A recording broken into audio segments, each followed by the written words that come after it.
Muy buenas tardes, días, noches a todas, todos, todes. Aquí estamos en la Parda María abriendo la ventana de la Parda para que entre un poco de aire fresco y nos traiga un poco de claridad en medio de tanta oscuridad que nos proponen los medios corporativos. Para comenzar este programa del miércoles 17 de enero del 2023, quisiera comenzar con un texto que me ha mandado un amigo muy querido, que escribió unas líneas con respecto al cumpleaños del Indio Solari que ocurrió en estos días. Y paso a leerlo. Nuestro único héroe en este lío. Y sí, hoy cumple el indio, nada de Carlos Solari, el indio para la muchachada. Y sí, con el saludo a su cumpleaños damos el putapié literario a la campaña. ¿Por qué? Porque sí, porque podemos, porque ahora tiramos nosotros, porque nos toca. ¿Vencedores vencidos? Puede ser, pero mientras nos queden un par de tiros en la cartuchera, vamos a dar pelea. Porque sabemos bien de qué lado de la mecha nos encontramos. Aunque no resulte cómoda, aunque esté llena de contradicciones, aunque abunden los sapos y las culebras, si hasta el mejor testigo se puede contradecir. Aunque sean muchos los cocineros que joden la sopa, sabemos de qué lado estamos, acá él, allá el mago sin dientes. Así de corta, así de fácil, mirá si seremos distintos. Y que no vamos a ser mansos perros que comen la basofia y no dicen nada, arrancamos de entrada nomás al 2023 sabiendo que va a ser un año cargado, intensos, de esos que se dejan muchos moretones y pocos encantamientos, pero que son peleas que deben ser dadas. Así son los años electorales en general y mamadera, si este lo va a hacer en particular. Pero no achicarse ni mucho menos bajarse del ring, que el que abandona, ya nos lo dijo el indio, el que abandona no tiene premio. Y si hay algo a lo que no estamos dispuestos es a contentarnos con los restos. Sabemos que entre sus filas abundan los tipos que huelen a tigre y disfrutan de dispararle a nuestros pibes por la espalda.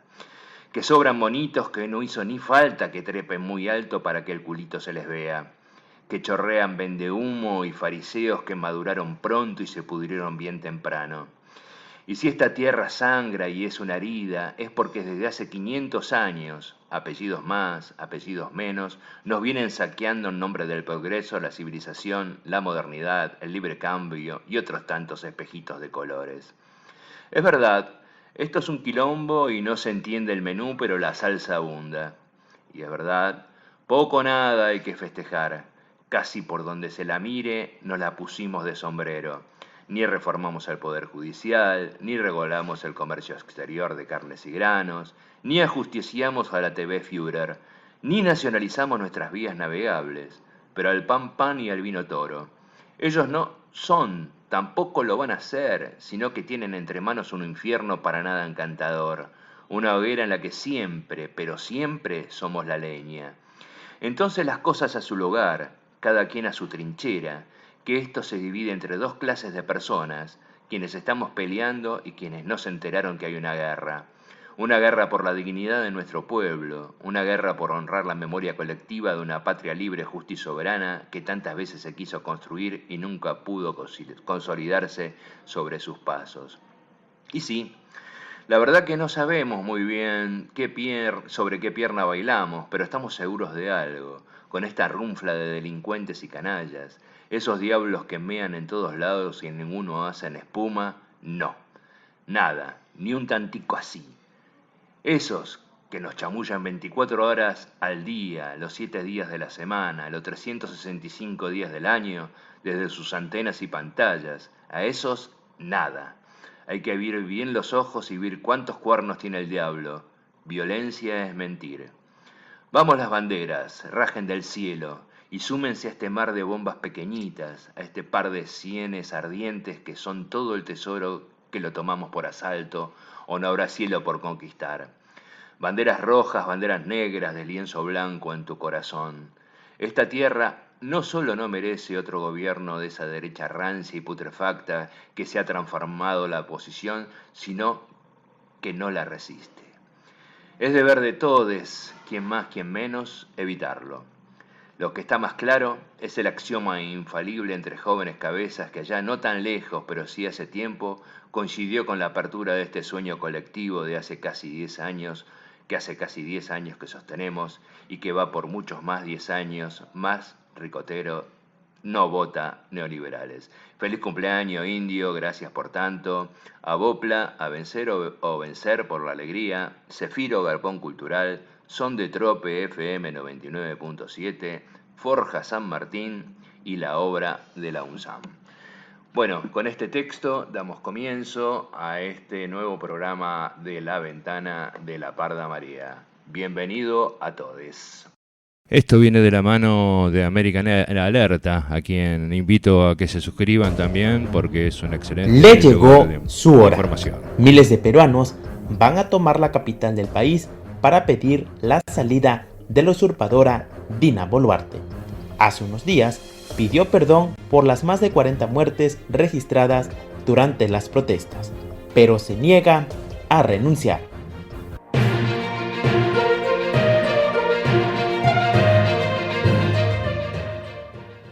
Cansados de la usurpadora y de la situación que se vive en Perú, se ha convocado a una gran manifestación en la capital del país. La usurpadora de Perú, Dina Boluarte, ha hecho un llamamiento a la paz y la calma de los manifestantes en la jornada previa a la llamada Toma de Lima, una gran manifestación antigubernamental prevista para el miércoles por las calles de la capital andina. Durante su intervención en un acto del Tribunal Constitucional, la mandataria ha recordado que las protestas están amparadas por la Carta Magna peruana, siempre y cuando sean pacíficas, según recoge la emisora local RPP. En esta línea, Boluarte ha tendido una vez más la mano a los manifestantes que salen a las calles para expresar sus reclamos pacíficamente. Aquí estamos para escucharlos, ha manifestado la usurpadora, apelando al diálogo con la población contraria a su mandato. De hecho, la usurpadora ha formulado una invitación para reunirse en el Palacio de Gobierno, para así conocer las principales demandas de los manifestantes, que tras una breve pausa por Navidad retomaron las protestas el pasado 4 de enero.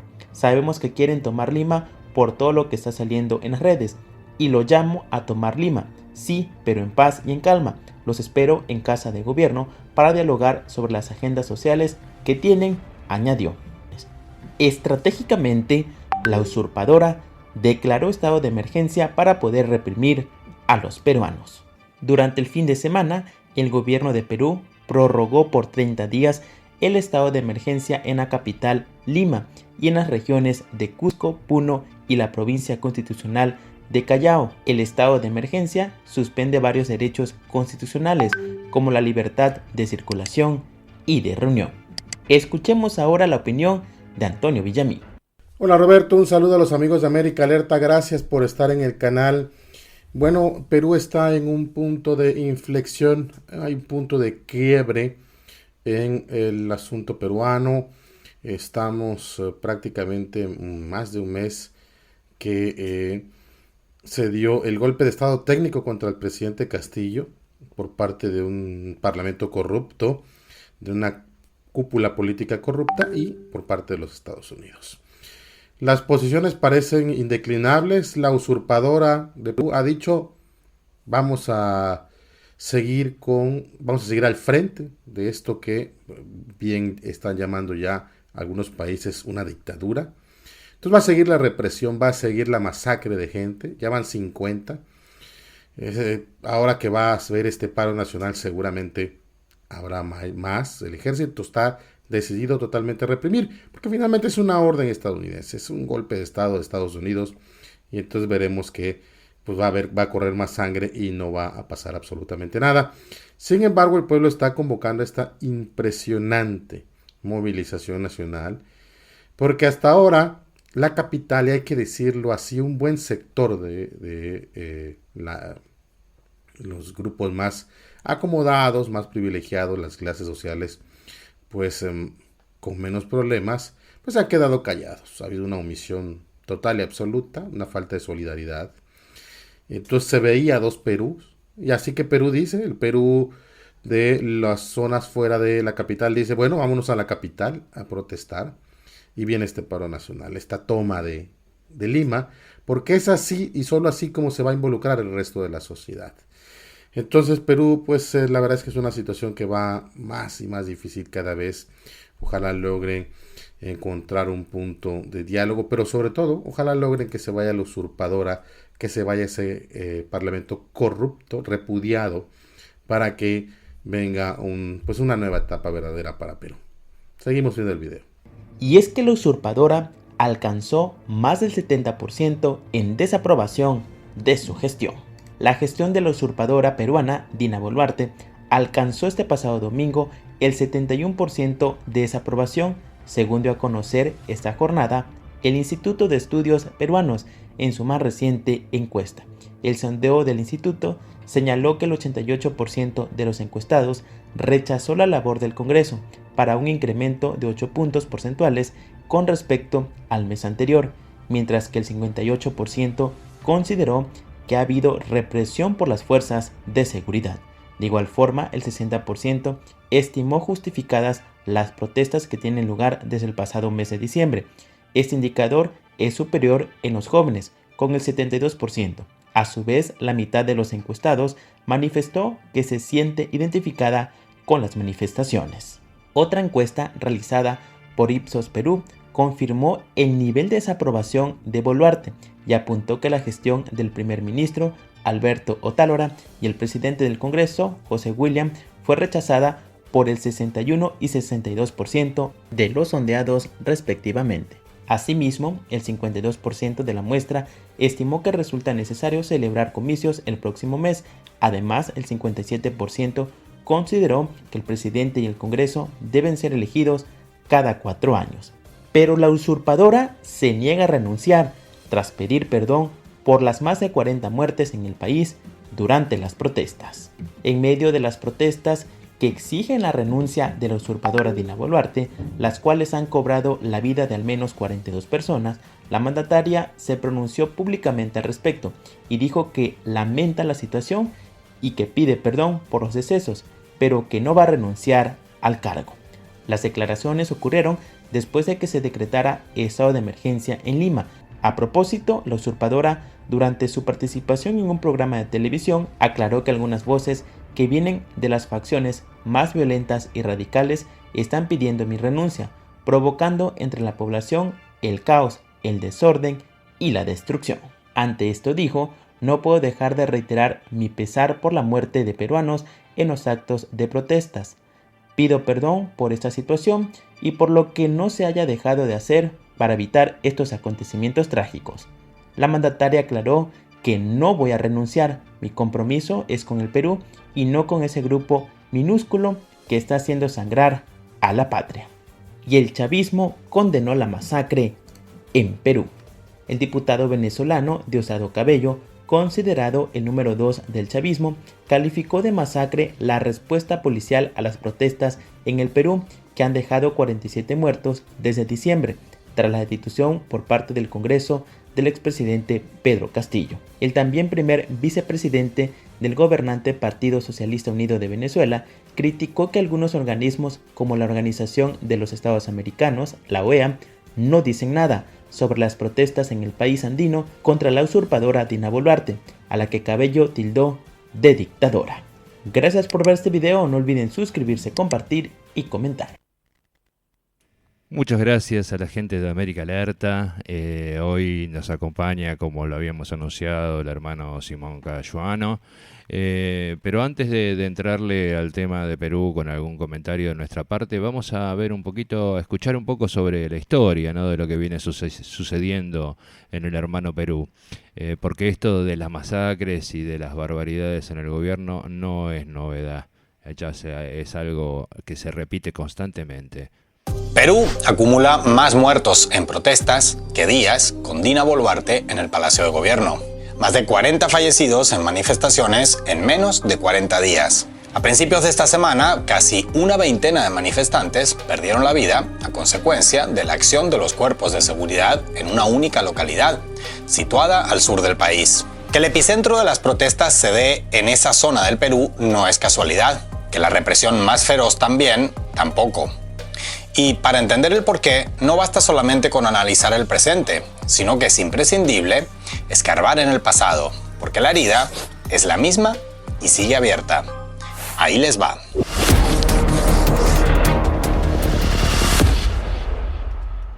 La comunidad de Juliaca, en Puno, al sur del Perú, despidió esta semana a al menos 18 de sus vecinos, fallecidos en una sola jornada de enfrentamientos con las fuerzas de seguridad en los alrededores del aeropuerto Inca Manco Cápac. Familiares y amigos de las víctimas depositaron los ataúdes frente al hospital en el que siguen internados más de una veintena de manifestantes, heridos de diversa gravedad. Desde que el Congreso destituyó a Pedro Castillo como presidente del Perú el pasado 7 de diciembre y la que fuera su vicepresidenta, Dina Boluarte, ocupara su lugar, se suceden las protestas exigiendo, entre numerosos reclamos, la disolución del órgano legislativo, la puesta en libertad de Castillo, la renuncia a la jefa del Estado en funciones y una convocatoria constituyente que desemboque en una nueva Carta Magna.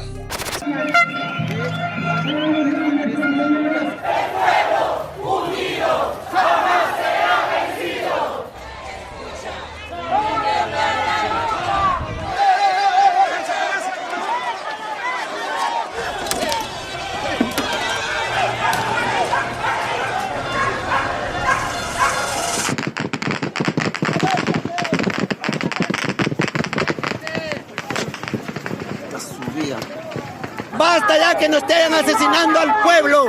Basta ya de tantos que nos están terruqueando. Nosotros somos campesinos.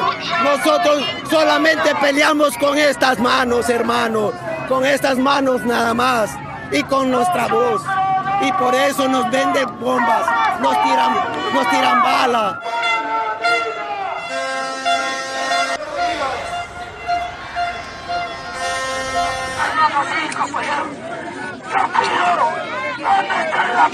La Dina Boluarte es terrorista. Los congresistas son terroristas. Ellos son. Nosotros estamos luchando por nuestra necesidad. Estamos atendiendo sin parar. ¿Qué más quieren? Ya han matado tanta gente. ¿Qué más quieren de esa presidenta, por favor? El elevado número de fallecidos a manos de las fuerzas policiales, que prácticamente se dobló esta semana, hasta rozar el medio centenar más de un mes, mezclado con el masivo desprestigio de las instituciones y la clase política entre los peruanos, está llevando al país a una situación impredecible. En apenas días, una sesión en el Congreso se vio interrumpida por gritos de asesinos, asesinos contra los integrantes del gabinete de Boluarte. La Fiscalía abrió una investigación contra ella por varios delitos, entre ellos nada más y nada menos que el genocidio. El ministro del Interior intentaba justificar la jornada con casi una veintena de fallecidos al sur del país, achacándola a las acciones de las víctimas, y la propia gobernante de facto se preguntaba qué es lo que reclama la gente, porque ella no lo entiende. Todo este ambiente de caos, incredulidad y que se vayan todos, que se respira en amplios sectores de la sociedad peruana, contrasta de forma muy marcada, sin embargo, con el hecho de que no solo no se van todos, es que no se va nadie. Porque casi al mismo tiempo que los familiares de las víctimas más recientes de las fuerzas de seguridad exhibían los ataúdes de sus seres queridos en las calles de Juliaca, varios centenares de kilómetros al norte, en Lima, el gabinete de gobierno ganaba con bastante holgura una moción de confianza en el Congreso, por 73 votos contra 43 y 6 abstenciones. Y el contraste se hace más y más evidente cuantos más ángulos se utilizan para analizar la situación. Porque, ¿cómo se explica, por ejemplo, que cuando en noviembre de 2020 se produjo la vacancia de Martín Vizcarra y asumió el poder Manuel Merino, las protestas, principalmente en Lima, en la que 2 manifestantes resultaron muertos por la acción policial, en apenas 5 días lograran la renuncia al congresista devenido presidente? Pues todo indica que estamos ante una sociedad en la que el qué está completamente condicionado al dónde, o mejor dicho, al quién. Realidad que, por muy desagradable que sea admitir y digerir, no la hace menos real. Y que tiene profundas raíces históricas. La desigualdad social en el Perú tiene un marcado sesgo geográfico. La gran mayoría de la riqueza y la clase media y alta se concentra en algunos sectores de Lima, mientras que los índices sociales, educativos y económicos del resto del país, salvo contadas excepciones en un puñado de ciudades, están muy por debajo de los de la capital, especialmente al sur del país. Esta realidad no es nueva y ya en el presente siglo dejó varios estallidos, como el Arequipazo en 2002, protestas contra la privatización de una empresa energética que puso contra las cuerdas al gobierno de Alejandro Toledo. Desde el Ejecutivo peruano tacharon a los manifestantes de ignorantes, lo que encendió los ánimos, las protestas recrudecieron y terminaron con 2 fallecidos y la marcha atrás de la medida gubernamental para calmar los ánimos. O el Aymarazo en 2011. En en el que las comunidades campesinas e indígenas de Puno protestaron masivamente contra un proyecto minero canadiense aprobado por el gobierno central. La intervención policial ante la intensidad de las protestas desembocó en 5 manifestantes muertos. El sur del país es considerado por los peruanos como el territorio históricamente más luchador y combativo o revoltoso y terrorista, según a quien pregunten. De hecho, durante las pasadas 4 décadas, la élite peruana no ha dudado en apuntar a esa zona del país a la hora de encontrar un culpable por la ola de violencia que sufrió el Perú en la década de 1980. Ola de violencia de la cual, a pesar de ese estigma impuesto desde grandes medios y partidocracia, el sur fue mucho más víctima que verdugo. Porque si existe alguna época y lugar que explique por qué hoy decenas de muertos, casi 20 de ellos en un solo día, no parecen sacudir a toda la sociedad peruana, a toda en su conjunto, es la de las acciones terroristas de Sendero Luminoso y la respuesta estatal hace 4 décadas. Porque cuando el grupo maoísta comenzó su campaña de violencia armada en el departamento de Ayacucho, y esta se fue extendiendo año tras año por el entorno rural, la élite peruana se dio por desentendida, ya que la mayoría de las acciones del grupo se daban al sur del país, lejos de la capital. Las víctimas eran indígenas, campesinos y pobres. Solo cuando los senderistas pusieron la capital entre sus objetivos militares, empezó a preocupar verdaderamente el asunto en las altas esferas del poder. Así, el brutal atentado con carro bomba en el acomodado sector limeño de Miraflores, en 1992, que dejó 25 víctimas, está mucho más fijado en la memoria colectiva, política y mediática que, por ejemplo, la masacre de Lucanamarca en 1983, en la que Sendero Luminoso asesinó a casi 70 habitantes de ese poblado ayacuchano del sur del país. Las víctimas, en el segundo caso, eran indígenas, campesinos y pobres. Ni qué decir ya de las comparativamente olvidadas masacres de Putis en 1984 o Ajomarca de 1985, en la que los asesinatos de, en conjunto, la totalidad de los casi 200 habitantes de esos poblados no los cometió Sendero Luminoso, sino el ejército peruano. Y las víctimas, otra vez, eran indígenas, campesinos y pobres. Entonces, el hecho de que hoy la policía asesine casi 2 decenas de manifestantes en apenas horas en un mismo lugar y aparentemente la vida política y mediática no se vea dramáticamente sacudida, no tiene, a la vista de la historia, mucho sorprendente, porque las víctimas siguen siendo indígenas, campesinas y pobres. Y toda esta realidad que muchos prefieren negar, lo cual es comprensible por lo dolorosa, no tiene nada que ver con que si los manifestantes en estos meses cometen actos vandálicos o no, si Pedro Castillo estaba gobernando bien o mal, si violó la Constitución al tratar de disolver el Congreso o si quien la violó fue el Congreso al destituirlo. Ni habla bien de los peruanos del sur sencillamente por ser peruanos del sur, ni mal de los limeños simplemente por ser peruanos de la capital, donde, por cierto, millones de sus habitantes sufren también en sus carnes, cada día, la desigualdad y el racismo enquistado en influyentes sectores de la sociedad peruana. El fondo del asunto está en que por décadas y siglos, la élite del Perú se las ha arreglado para mantener un statu quo nacional con peruanos de primera, segunda y hasta tercera clase, donde los menos afortunados son excluidos o marginados, en el mejor de los casos, y asesinados, en el peor, sin que pase nada o casi nada. Y es difícil pensar ni que se puedan llegar a solucionar las eternas crisis políticas del Perú, ni mucho menos que se construya un país socialmente más justo, sin al menos reconocer que existe una profunda herida abierta en la sociedad peruana.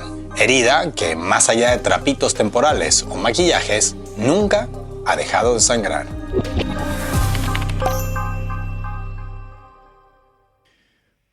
Contundente informe, me da la sensación, ¿no, Simón? Realmente contundente y bueno, y un poco acá va al meollo cuando habla de la historia profunda de esta clase dominante que una vez que el imperio español se retiró, quedaron estas oligarquías ancladas ahí con ese mismo esquema, con ese mismo pensamiento y esa misma forma de explotación. ¿Vos creés que es posible modificar algo en el Perú si no se modifica profundamente su constitución y su forma de relacionarse socialmente con una democracia más activa y participativa?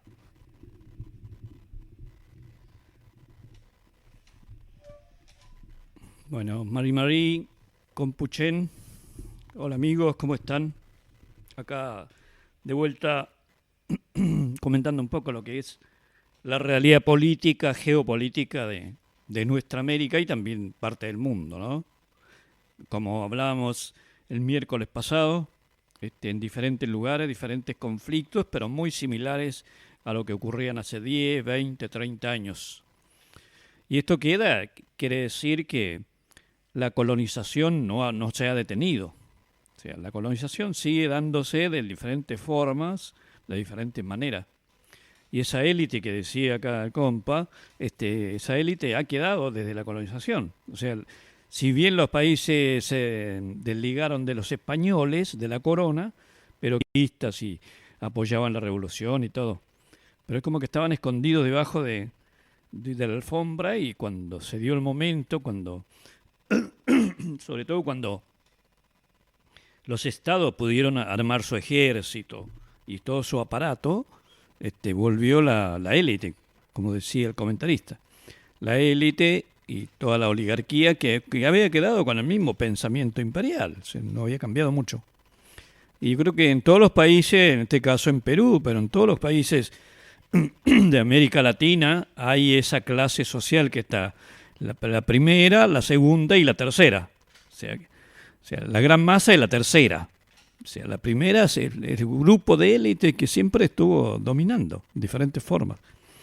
Ahí podemos ver ligados grupos militares, también grupos religiosos, que pesan muy fuerte en esa élite, porque ya desde que llegaron los invasores siempre se conjugó lo político, lo religioso y lo militar. O sea, cada uno tiene su élite, ¿no? Pero son de las mismas familias. Entonces eso yo creo que si no hay un cambio de conciencia, el problema acá me parece que es la conciencia de los pueblos. Porque si no hay un cambio de conciencia, es muy difícil, ni por más que se vote un gobierno progre así. Como decíamos el otro día, si un gobierno con muy buena intención, que sea progresista y todo lo demás, no tiene el apoyo fuerte del pueblo, es muy difícil que pueda hacer transformaciones, que pueda durar. Quizá te dejan un tiempito hasta que baja todo la euforia y después, bueno, te bajan. Es muy difícil que se sostenga si no hay toda una articulación y una toma de conciencia del pueblo, que el pueblo tiene que gobernar junto con aquel gobierno que le ha puesto el voto. Yo creo que esa es la única forma de cambio que puede haber. Hoy por hoy está muy dominada la conciencia de los pueblos por los medios de comunicación y todo lo que te informan, mal informado, porque te informan lo que ellos quieren. Entonces eso hace de que cuesta bastante hoy por hoy formar incluso a los propios militantes, ¿no? Para que tomen conciencia. Yo creo que el cambio profundo tiene que darse desde ahí, desde la toma de conciencia, en este caso los pueblos originarios, pero junto con todos los pueblos que luchan. Eso. Bueno, y también tengamos en claro de que nada de esto que ocurre en el Perú sería posible sin el aval y el consentimiento de los Estados Unidos, que tienen intereses muy profundos en el país, sobre todo en el sector minero, ¿no? Con todo este tema de los recursos naturales y toda la minería que es necesaria para poder continuar con el desarrollo de las tecnologías. Hoy estaba viendo, de acuerdo a la cantidad de gramos de oro, de zinc y de diferentes materiales que un simple teléfono celular y la cantidad de teléfonos que se hace por día, bueno, es tremendo. Y esto que mencionabas vos de las élites ahí fundamentalmente en Perú, que cuando, bueno, ellos nunca lo vieron con buenos ojos a los cambios revolucionarios que proponía Simón Bolívar, por ejemplo. De hecho, Bolívar está bastante denostado en lo que tiene que ver con el Perú. Ahí hablan bien de San Martín, pero a Bolívar no lo quieren para nada.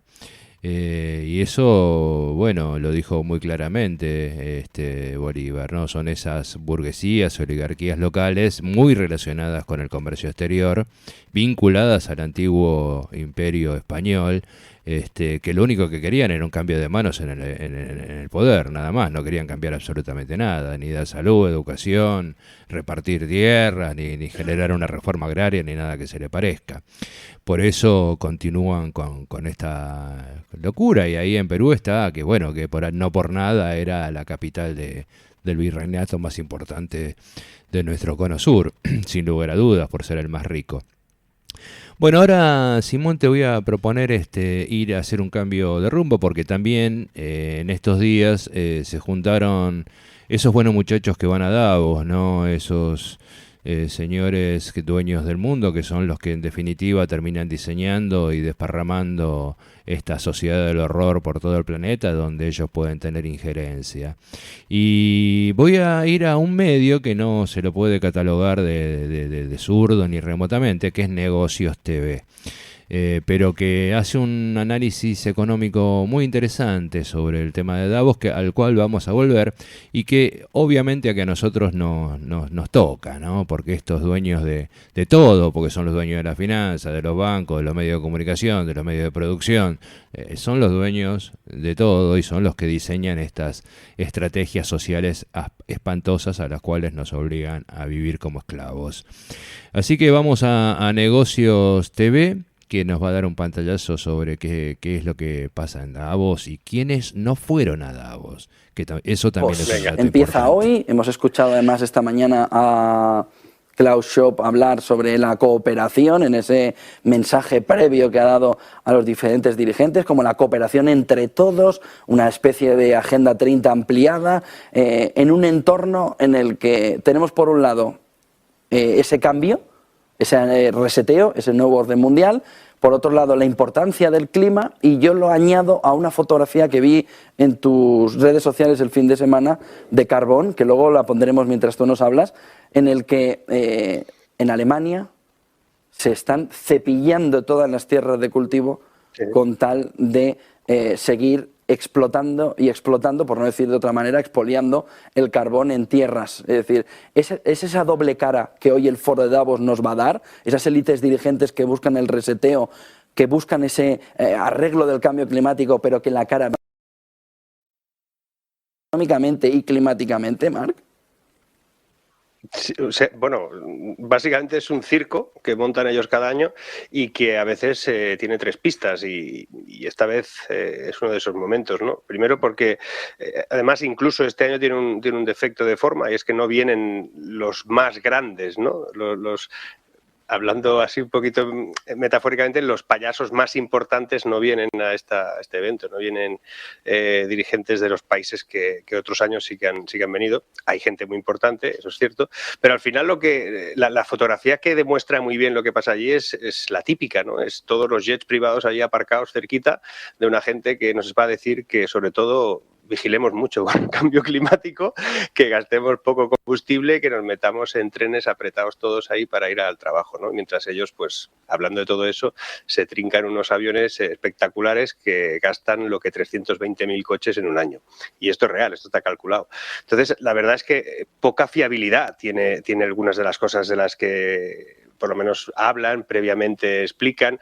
Lo que sí que es cierto, y yo el único valor que le doy o el valor principal que le doy a este tinglao, porque he estado además hace ya bastantes años y es verdad que suceden cosas interesantes, y las que suceden, o desde mi punto de vista más interesantes, son aquellas que tienen que ver con la percepción global de una realidad económica que ellos perciben y que trasladan. Otra cosa es lo que luego ellos hagan con todo eso, y eso se puede hablar y largo y tendido, pero lo que sí que es interesante es cómo se analiza la realidad económica y cómo explican lo que nos va a pasar, que exactamente no suele suceder, pero sí nos indica la tendencia. Y en este caso, la más evidente es que ellos asumen, y por lo menos en el informe que he tenido la suerte o la desgracia de tener que leerme este fin de semana, que es el cacharro el informe de riesgos globales que tienen 98 páginas. La verdad es que con las últimas, o con el informe ejecutivo es suficiente, pero la verdad es que es muy interesante percibir cómo ellos, o por lo menos cómo se plantea que entramos no solo en un mundo fragmentado, que eso ya pues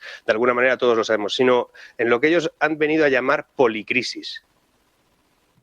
Sí, entre la policrisis, la permacrisis y toda esta serie de términos tipo Tinder, ¿no?, que nos van poniendo encima de la mesa para, no sabemos si atraer a más gente joven o no a los términos económicos, lo que tenemos encima de la mesa es que el nuevo orden mundial que el Foro Económico de Davos intentaba emprender en los meses antes, sobre todo del coronavirus, intentando un reseteo del conjunto de la economía, caminando hacia, o de la mano de la inteligencia artificial, a ese ser humano más cyborg, ¿no?, menos trascendente, más pegado a la tecnología, fracasa sobre todo, no sé si tienes tú la misma percepción, por el movimiento que hace Rusia y China de plantear que el nuevo orden mundial que ellos quieren no es el que todos quieren, ¿no?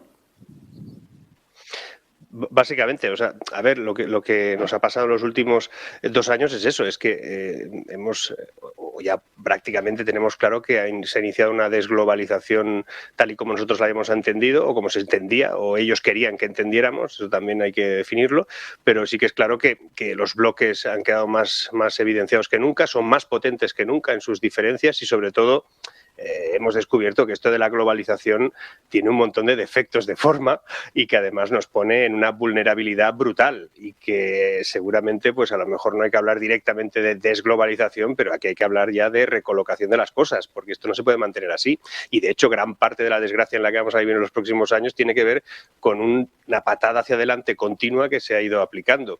¿Que se le suma a la enorme deuda que tiene el mundo? Sí, pero que esa deuda fundamentalmente viene porque ya les iba bien que se mantuviera esa deuda y que se generase esa liquidez absoluta, sobre todo porque en la globalización era la gasolina necesaria también. Entonces, esa dicotomía ahora que tenemos, ese doble escenario en el que vamos a incorporar, no sabemos cómo, de todos modos, o cómo se van a conformar pues el bloque ruso, chino, contra el nuestro, en el que nuestro lo digo porque nos ponen ahí, ¿no? Y porque al final cada uno está en el sitio que deciden los que mandan, ¿no?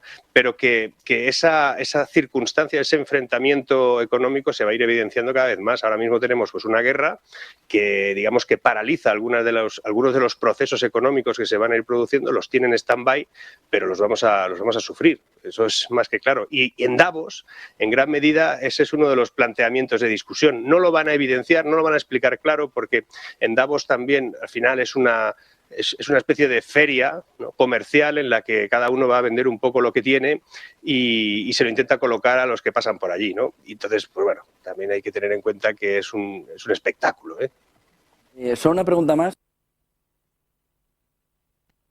Mientras tanto, aprovecho ya para saludar a Fernando Moragón para abrir este Blue Monday, día además en el que arranca el Foro Económico en Davos, en Suiza, experto en geopolítica, especializado en China, Asia Central y Rusia.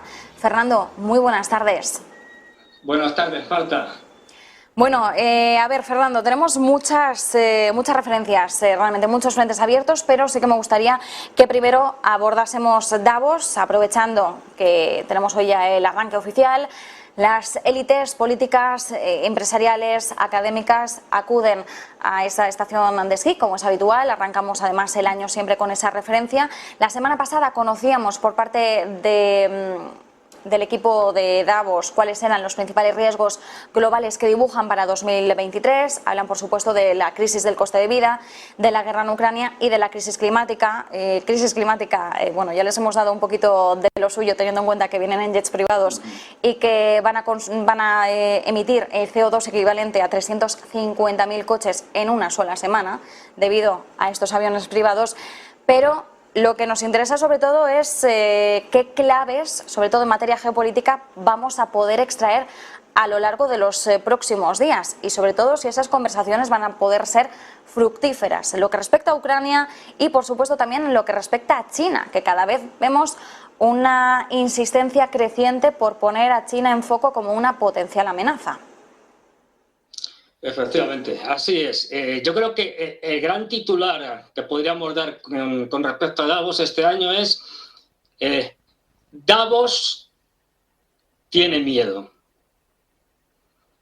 Y Davos tiene miedo. pero no tiene miedo al cambio climático, todo eso, que por otra parte han sido ellos los que lo han creado. Es decir, han sido las economías desarrolladas las que han creado el problema del cambio climático, han sido las economías desarrolladas las que han creado todos los problemas derivados de la crisis de 2008-2009, de las desigualdades sociales, etcétera. Ellos son los creadores. Nos lo pintan como si fuera un fenómeno natural y no. Ellos son. Pero Davos tiene miedo, está aterrado. ¿Por qué? Porque se acabó Davos, se acabó la globalización, se acabó el proyecto de Davos, se acabó la Agenda 2030. Y la prueba está en que no ha ido ningún empresario, ni ruso ni chino. Desconexión total, fragmentación, separación, dos mundos distintos. Incluso la India ha llevado el menor número de empresarios, o han apuntado el menor número de empresarios de los últimos años. Es decir, Davos se queda en un reducto del occidente capitalista, globalista y de carácter anglosajón, con sus vasallos. Aquí tenías el caso de que el único gran líder mundial que ha ido ha sido el canciller Scholz, evidentemente huyendo del problema que tiene con la ministra de Defensa dimitida, que no sabe a quién poner, porque encima tiene que cumplir con las cuotas, tiene que ser una mujer. Y está el hombre que dice, mejor me voy a Davos y me escapo y ya cuando vuelva ya veremos. Es decir, Davos está en el principio del fin de su existencia, porque ya es nada más que la representación de una parte del capitalismo mundial, de la parte cada vez más pequeña. El otro día salía un dato de que ayer o anteayer creo que era, que por fin, según parece, la India ha alcanzado en población a China y la ha superado por poco. Es decir, en números redondos, cada una de las dos 1.400 millones. Es decir, tenemos 2.800 millones solo en dos países. ¿A quién representa Davos? Por favor. Es decir, ¿representa a la decadente Europa? ¿A esta que está aterrada con la guerra de Ucrania y dividida internamente porque tiene diferentes posturas, pero que en última instancia está supeditada, subordinada, en vasallaje a Estados Unidos? Es decir, Davos está acabado. Lo siento por el señor Sop, o como se pronuncie, pero la idea de una reunión mundial a partir del cual se impulsa la globalización con el capitalismo mundial, esto se ha terminado, finito, se acabó. Bueno, sí, dime. No, Fernando, perdona, que pensaba que habías terminado. Sigue. No, que decía que ya que mencionabas a Klaus Schwab y todo esto, bueno, por cierto, que en el chat en directo nos estaban preguntando, ¿y no va Pedro Sánchez? Sí, mañana vamos a tener a Pedro Sánchez en torno a las, no sé si a las 4 o las 5 de la tarde, nos va a pillar justo con Rolling, así que no se preocupen, que nosotros vamos a ir retransmitiendo aquellas ponencias de las que podamos sacar jugo. No sabemos si la de Sánchez va a reunir ese requisito, pero desde luego al ser presidente español vamos a darle también esa cobertura para ver cuáles son los principales mensajes. Bueno, todos aquellos que hablen. Bueno, que por cierto, mañana tenemos a Robert Habeck desde Alemania, que también va a ser bastante interesante esa mesa.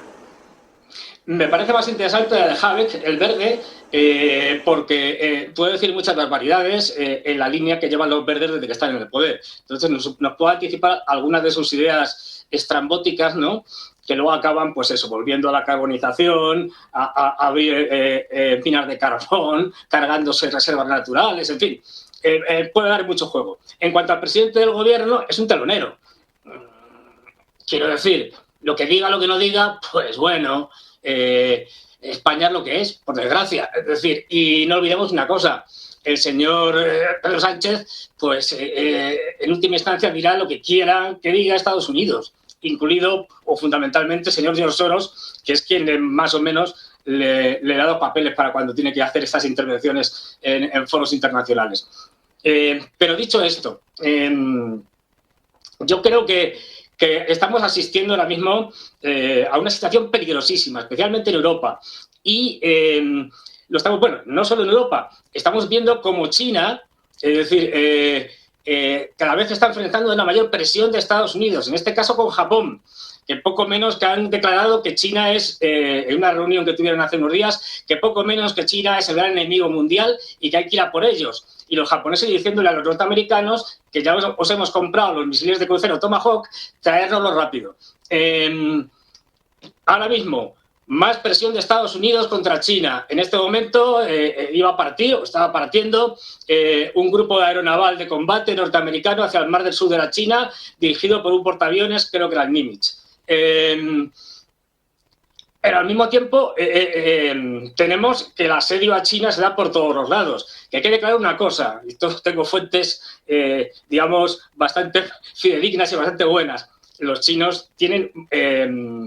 los chinos están apoyando a Rusia, a pesar de esa ambigüedad, digamos, en su discurso, y claramente, desde el punto de vista económico, en la sustitución, por ejemplo, de piezas manufacturadas para maquinaria, etcétera, y además están deseando que Rusia gane la guerra contra Ucrania. Eso sí, quieren que la gane rápido, pero quieren que la gane, y que la gane bien. Es decir, hay un bloque por un lado. En Ucrania ahora mismo la situación está poniendo más nerviosa aún a los europeos, por eso se va Scholz. No sabemos si volverá a Alemania, esto no está claro.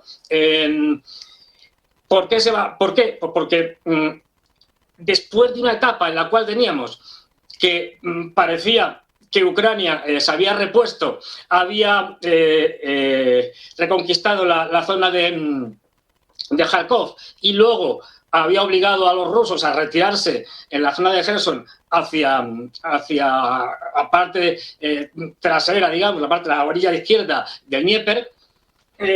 Ahora, desde finales de diciembre, principios de enero, digamos que la iniciativa la llevan los rusos. Es verdad que en un sector muy pequeño, pero la conquista de Soledar, que es una ciudad de 10.000 habitantes, pero estratégica en cuanto que por ella pasan vías de trenes y carreteras, y de Artemovsk o Bakhmut, según como se la quiera llamar, que esta va a terminar cayendo como mucho en un par de semanas.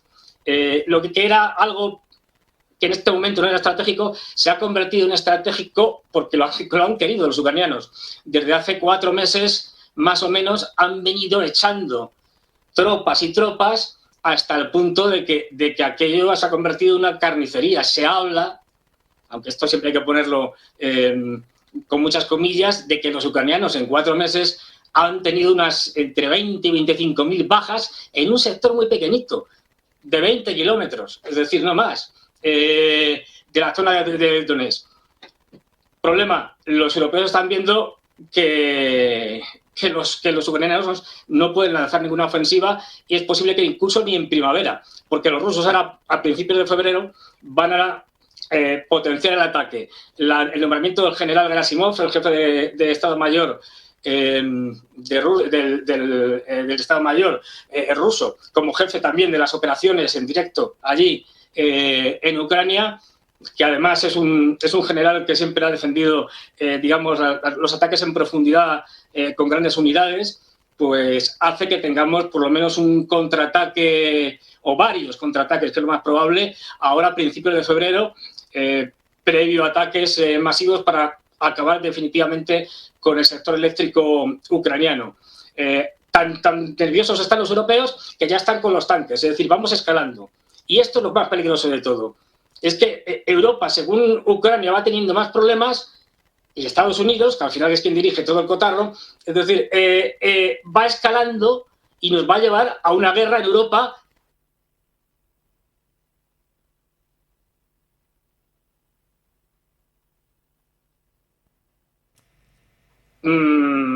cada vez con más probabilidades. Tenemos una guerra en Europa, que es Ucrania, pero va a extenderla a toda Europa. ¿Por qué? Porque ya antes algo que se decía que no se iba a dar, tanques, ya sí se van a dar. También se decía que no se iban a dar los Patriot y se dieron. Es verdad que 2 baterías que no sirven para mucho. Pero ya se van a dar tanques Leopard. El señor Soros también se ha ido porque como no tiene ministra de Defensa no sabe qué hacer con esto y a veces dice que sí, a veces dice que no, pero se terminará dándolos.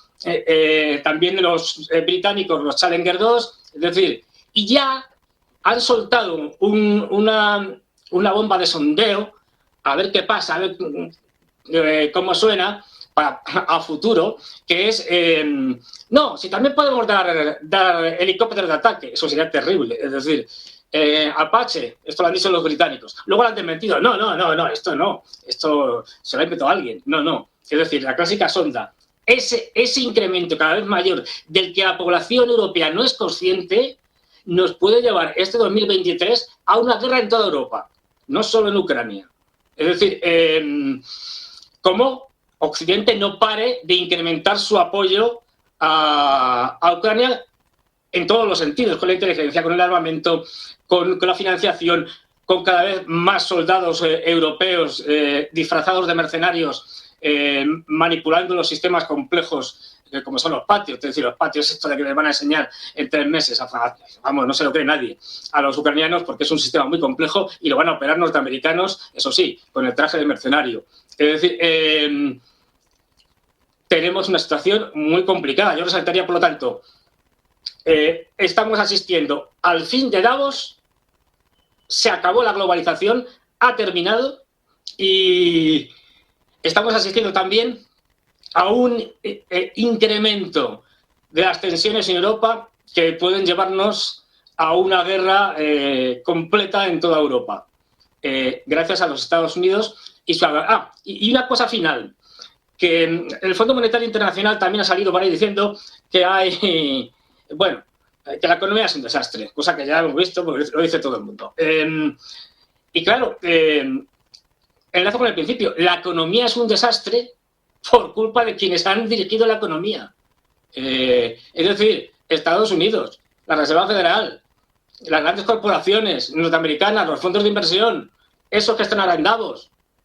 Es decir, esos han llevado al desastre. Luego a esos hay que reclamarles las culpas. Como tú bien decías, al final, todo esto de la agenda climática y tal, que es un cuento, resulta que los señores que van a Davos van con sus jets privados contaminando a diestro y siniestro la atmósfera de Suiza. Por cierto, bueno, muchas gracias a Fernando Mondragón, siempre tan claro, ¿no? Y está aparte alertando sobre el peligro de esto que está haciendo Europa y Estados Unidos, de seguir poniéndole fichas al gobierno nazi de Ucrania, que bueno, que reivindica Bandera, un nazi que ha sido cómplice en el asesinato de montones de judíos y de ucranianos y polacos en la Segunda Guerra Mundial.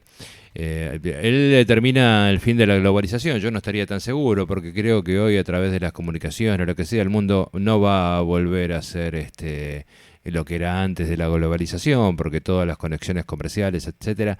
Lo que sí creo es que va a haber otro tipo de globalización, no esta que va comandada por las corporaciones y por los Estados Unidos y respaldada por la fuerza bruta del ejército de Estados Unidos y sus mercenarios, que es los que terminan imponiendo cuando no les gusta algo. Eso, como el americano, lo tenemos más que claro. ¿Cómo ves vos que puede impactar toda esta cuestión acá en nuestra patria, nuestra matria, en nuestras naciones preexistentes, Simón? Naciones de Abdayala. No, me quedó la frase esa que decía el comentarista, de que, bueno, Davos tiene miedo, ¿no? Qué interesante, Davos tiene miedo, ¿pero qué tendrá miedo? Yo creo que la globalización, como decía vos, no es que se va a acabar, es una cosa que se va a expandir de otra forma, pero yo creo que van a cambiar lentamente, van a cambiar los actores. Y eso yo creo que también va a tener un cambio, porque no es lo mismo, porque hay que ver Rusia, China y otros países como la India, África nada más, por la gran cantidad de habitantes que hay y por la economía que va creciendo, porque va creciendo mucho en estos últimos 20 años, la economía de India, la economía de África, ¿no? Y de otros países aledaños. Y yo creo que lo que va a cambiar va a ser el eje de la globalización no pensada desde la cultura occidental. Porque hay que ver que hay una gran diferencia entre, si bien todos son capitalistas, ¿no? China se ha vuelto capitalista, Rusia capitalista, India capitalista, todos tienen un formato capitalista. La diferencia que yo veo de que no es lo mismo Estados Unidos que China, o que India, o los europeos. ¿Por qué? Porque tanto Occidente en general, como Estados Unidos sobre todo, y los países europeos, cuando influyen en una región, lo que ellos imponen es su cultura. O sea, le van a cambiar la cultura a los países, a las regiones. Imponen su cultura. Entonces, le imponen la hamburguesa de McDonald's, no sé, la Coca-Cola, y todo eso que ellos han inventado, incluso hasta las religiones, las sectas. ¿Viste cuántas sectas americanas hay que se han inventado solo para el capitalismo, para usarlo como herramienta del capitalismo, de la dominación y la globalización? Y eso van lentamente van escudriñando las regiones, los pueblos, las culturas, sobre todo con las sectas que han inventado. Fíjate que la mayoría de las sectas que existen, cristianas o no cristianas, nacen de Estados Unidos. O sea, han nacido de ahí. O sea, y llevan una cultura de esas sectas. Entonces, ¿qué te van imponiendo? Te van imponiendo creencia, te van imponiendo costumbre, de todo. Y yo creo que si cambia el eje de la globalización y del capitalismo en general, va a cambiar también eso, porque no es lo mismo. China, por ejemplo, si bien es un país capitalista ahora, pero siempre conserva mucho su cultura. Y casi diría es muy respetuoso de la cultura de otros países. O sea, cuando expande, sí, si bien expande un negocio, expande todo, pero no te avasalla la cultura como hace Estados Unidos o algunos países europeos como los ingleses, ¿no? Ingleses, Alemania y todo eso. Y yo creo que eso es el cambio que se puede dar cuando sean otros los actores de esta globalización en general, en todos los sentidos, ¿no? Pero también yo creo que se van a dar grandes batallas, sobre todo en Europa, como dice el comentarista. Si la guerra va a empezar a expandir en varios países europeos, porque incluso Polonia juega un papel muy interesante ahí, que está ahí tambaleando si se va o se queda en la Unión Europea.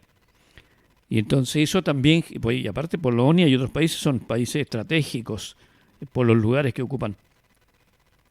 Y eso yo creo que va a ir cambiando el viraje y la geopolítica y el viraje económico y globalizador que hoy está pujando ahí. Más allá de que los mandamás de Davos no reconocen que hay otros actores que están empujando ahí para quitarle su hegemonía, ¿no? De eso. Bien, vos marcabas algo muy interesante, ¿no? Cuando mencionabas las diferencias, más allá de que son capitalistas, de que están de alguna manera con la globalización, China o Europa, no es lo mismo que los Estados Unidos, porque, por ejemplo, China el año pasado alcanzó la pobreza cero, no dicho por los propios chinos, sino dicho por el FMI, el Banco Mundial, etcétera. O sea, terminó con la pobreza China, no existen más pobres, o sea, tampoco es que sean todos ricos, ni mucho menos. Imagínate, 1.400 millones de ricos se consumirían el planeta muy rápidamente. Claro, la pobreza como marginación, eso ya no existe en China. Y por otro lado, lo que habían conseguido los europeos después de la Segunda Guerra Mundial, que era alcanzar el estado de bienestar, donde de alguna manera, con estados potentes, que controlaban las industrias estratégicas, ¿no? Como lo siguen siendo en buena medida hasta el día de hoy, sobre todo con Francia y Alemania a la cabeza, y seguramente en Suiza, en Noruega, etcétera, también, Finlandia, el Estado tiene una participación muy importante. Pero existe un estado de bienestar que contiene a aquellos que no tienen laburo o que por alguna discapacidad o lo que fuese, quedarían por fuera del sistema, y bueno, el Estado de alguna manera los contiene. Eso no sucede en Estados Unidos, donde hay más de 40 millones de pobres, y donde ahora vamos a escuchar un videíto que justamente hace referencia a eso, y toma el ejemplo de California. California es el estado más rico por lejos de Estados Unidos. Para que tengan una idea, el PBI de California es como 30 veces más grande que el PBI de Francia. No lo estoy comparando con Zimbabue, de Francia. Y sin embargo, es muy factible que si alguno tiene la suerte o las ganas o el trabajo lo lleva a California, se va a encontrar con infernal cantidad de pobres en sus calles. Ahí tenemos a la gente de prensa alternativa, ¿no? Que son también hermanos peruanos que hacen desde hace un tiempo ya bastante otro tipo de comunicación. Y bueno, acá nos traen un informe sobre lo que está pasando en California con el neoliberalismo actualmente. Esto que nos venden como la panacea, ¿no es cierto, Simón? A ver qué pasa en California, hermano. Las calles de la ciudad de California están experimentando un fenómeno social crítico de indigencia y personas sin viviendas. Las imágenes son entristecedoras. Y lo peor es que no es solo en Los Ángeles que esto está sucediendo. Es en todo el territorio estadounidense. Se puede hacer una analogía entre la potencia del norte y la luna. Una cara es radiante, pero hay otra cara que nunca se ve y que está golpeada y maltratada por distintos factores. Es por ello que Biden no puede ocultar el lado oscuro de su país. Los detalles a continuación.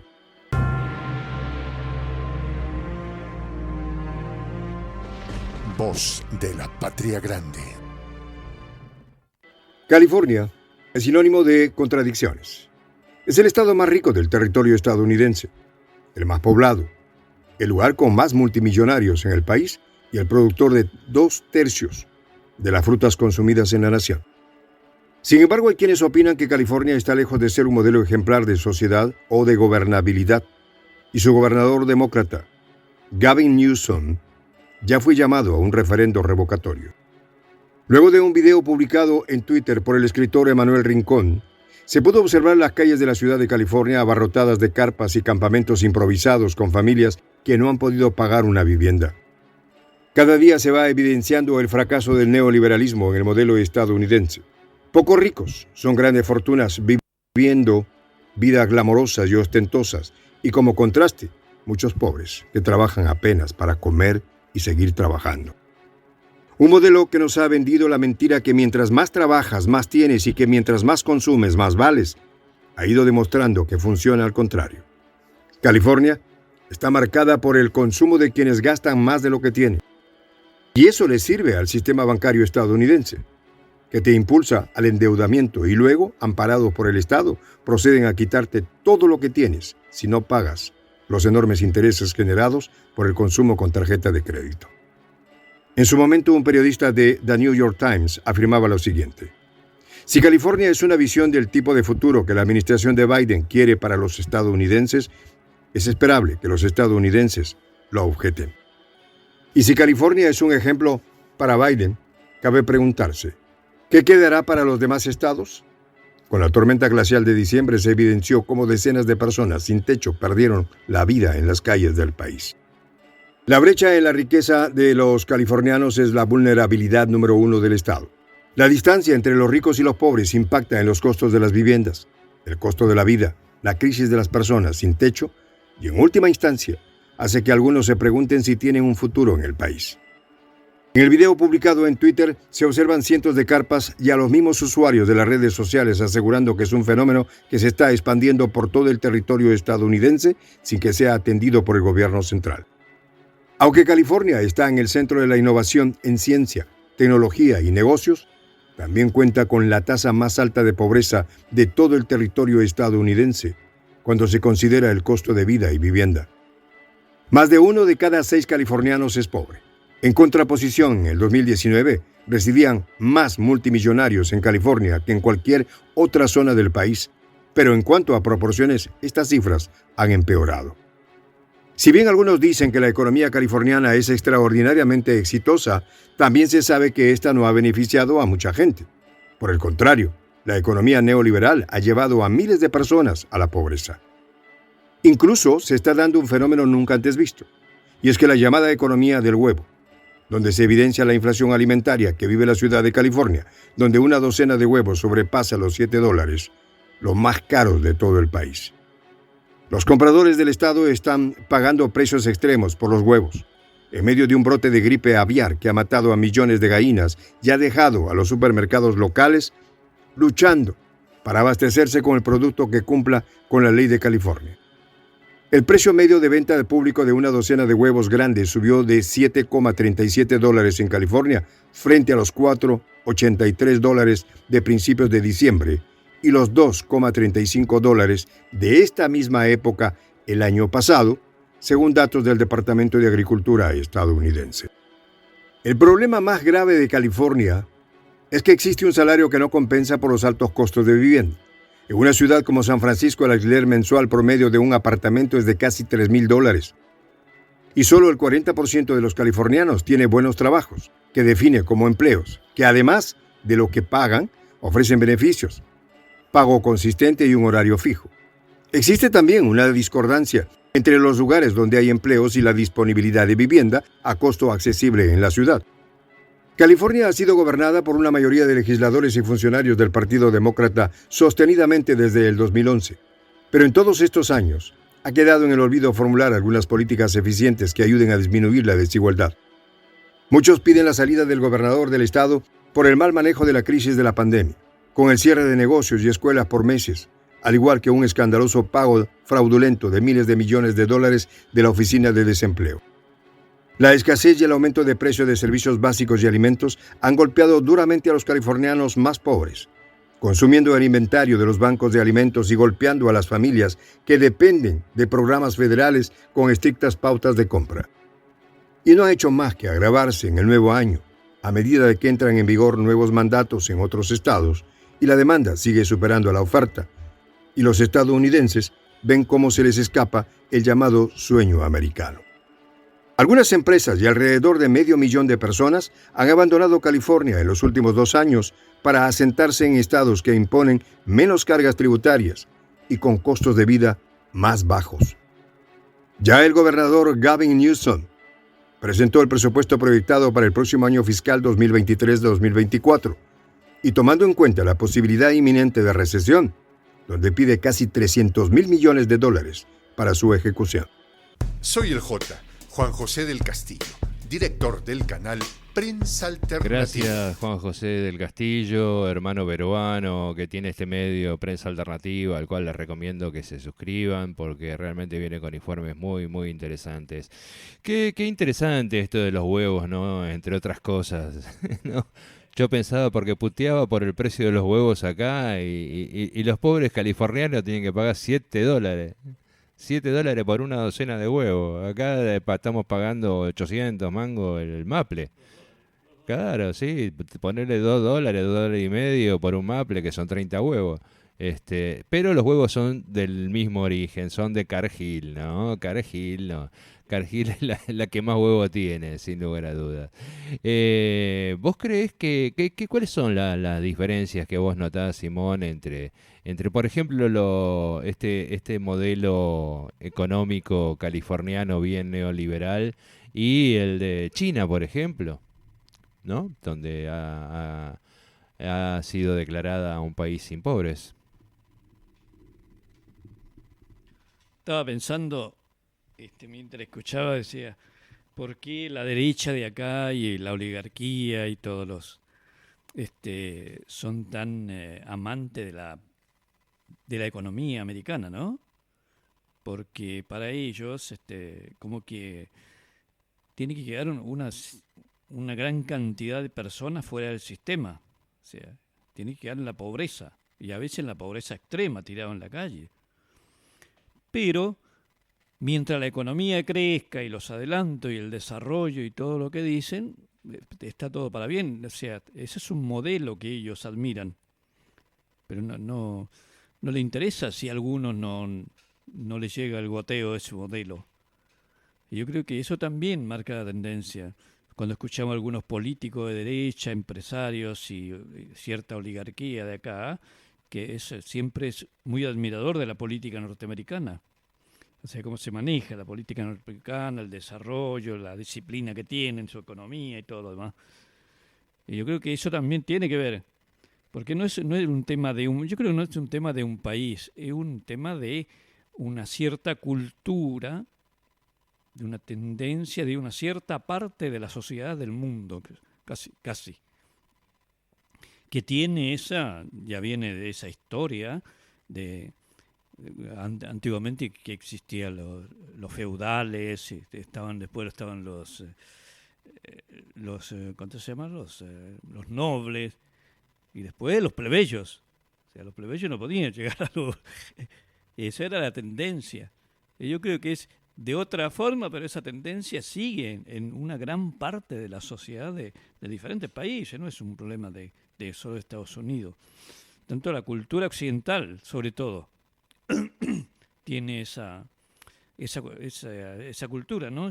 Que viene ya desde muy antiguo, que solo apuntan al desarrollo, al crecimiento y a que todo crezca, pero sin importar si eso llega a todos. O sea, el ser humano no pasa a ser el centro, sino que el centro es el desarrollo, las cosas nuevas que van renovando. Yo creo que ahí donde decíamos hace un rato que hay una diferencia entre otras culturas, como la cultura de China, como la cultura de otros países como de Oriente nada más también. Hay muchos países orientales que tienen otras culturas. Y esa misma cultura no digo que no hayan ricos multimillonarios y también gente por ahí pobre, quizás no en la extrema pobreza, pero gente que vive de su trabajo. Pero la tendencia en general no es la marginación. Por eso lo de China, o sea, esa ocupación de que todos tengan, por ejemplo, por lo menos lo necesario. O sea, eso no quiere decir que todos se van a ir de vacaciones a recorrer el mundo, pero lo mínimo, lo necesario. O sea, no abandonar a la deriva a las personas cuando quedan fuera del sistema, ¿no? Y yo creo que ese es un principio, y también los valores que tiene cada cultura, cada país, o sea, cada país y cada cultura de diferentes lugares. Y eso tiene que ver también yo siempre lo hago tiene que ver con la religión en general. Vos que las grandes religiones también tienen su cultura, que tienen que estar, hay una parte que tiene que estar hacia arriba, tiene que la primera, la segunda y la tercera clase. Aunque después le dicen, bueno, todos somos hijos de Dios y todos tenemos que aceptar, cada uno le tocó vivir así, le dice. Entonces, pero eso no es el tema.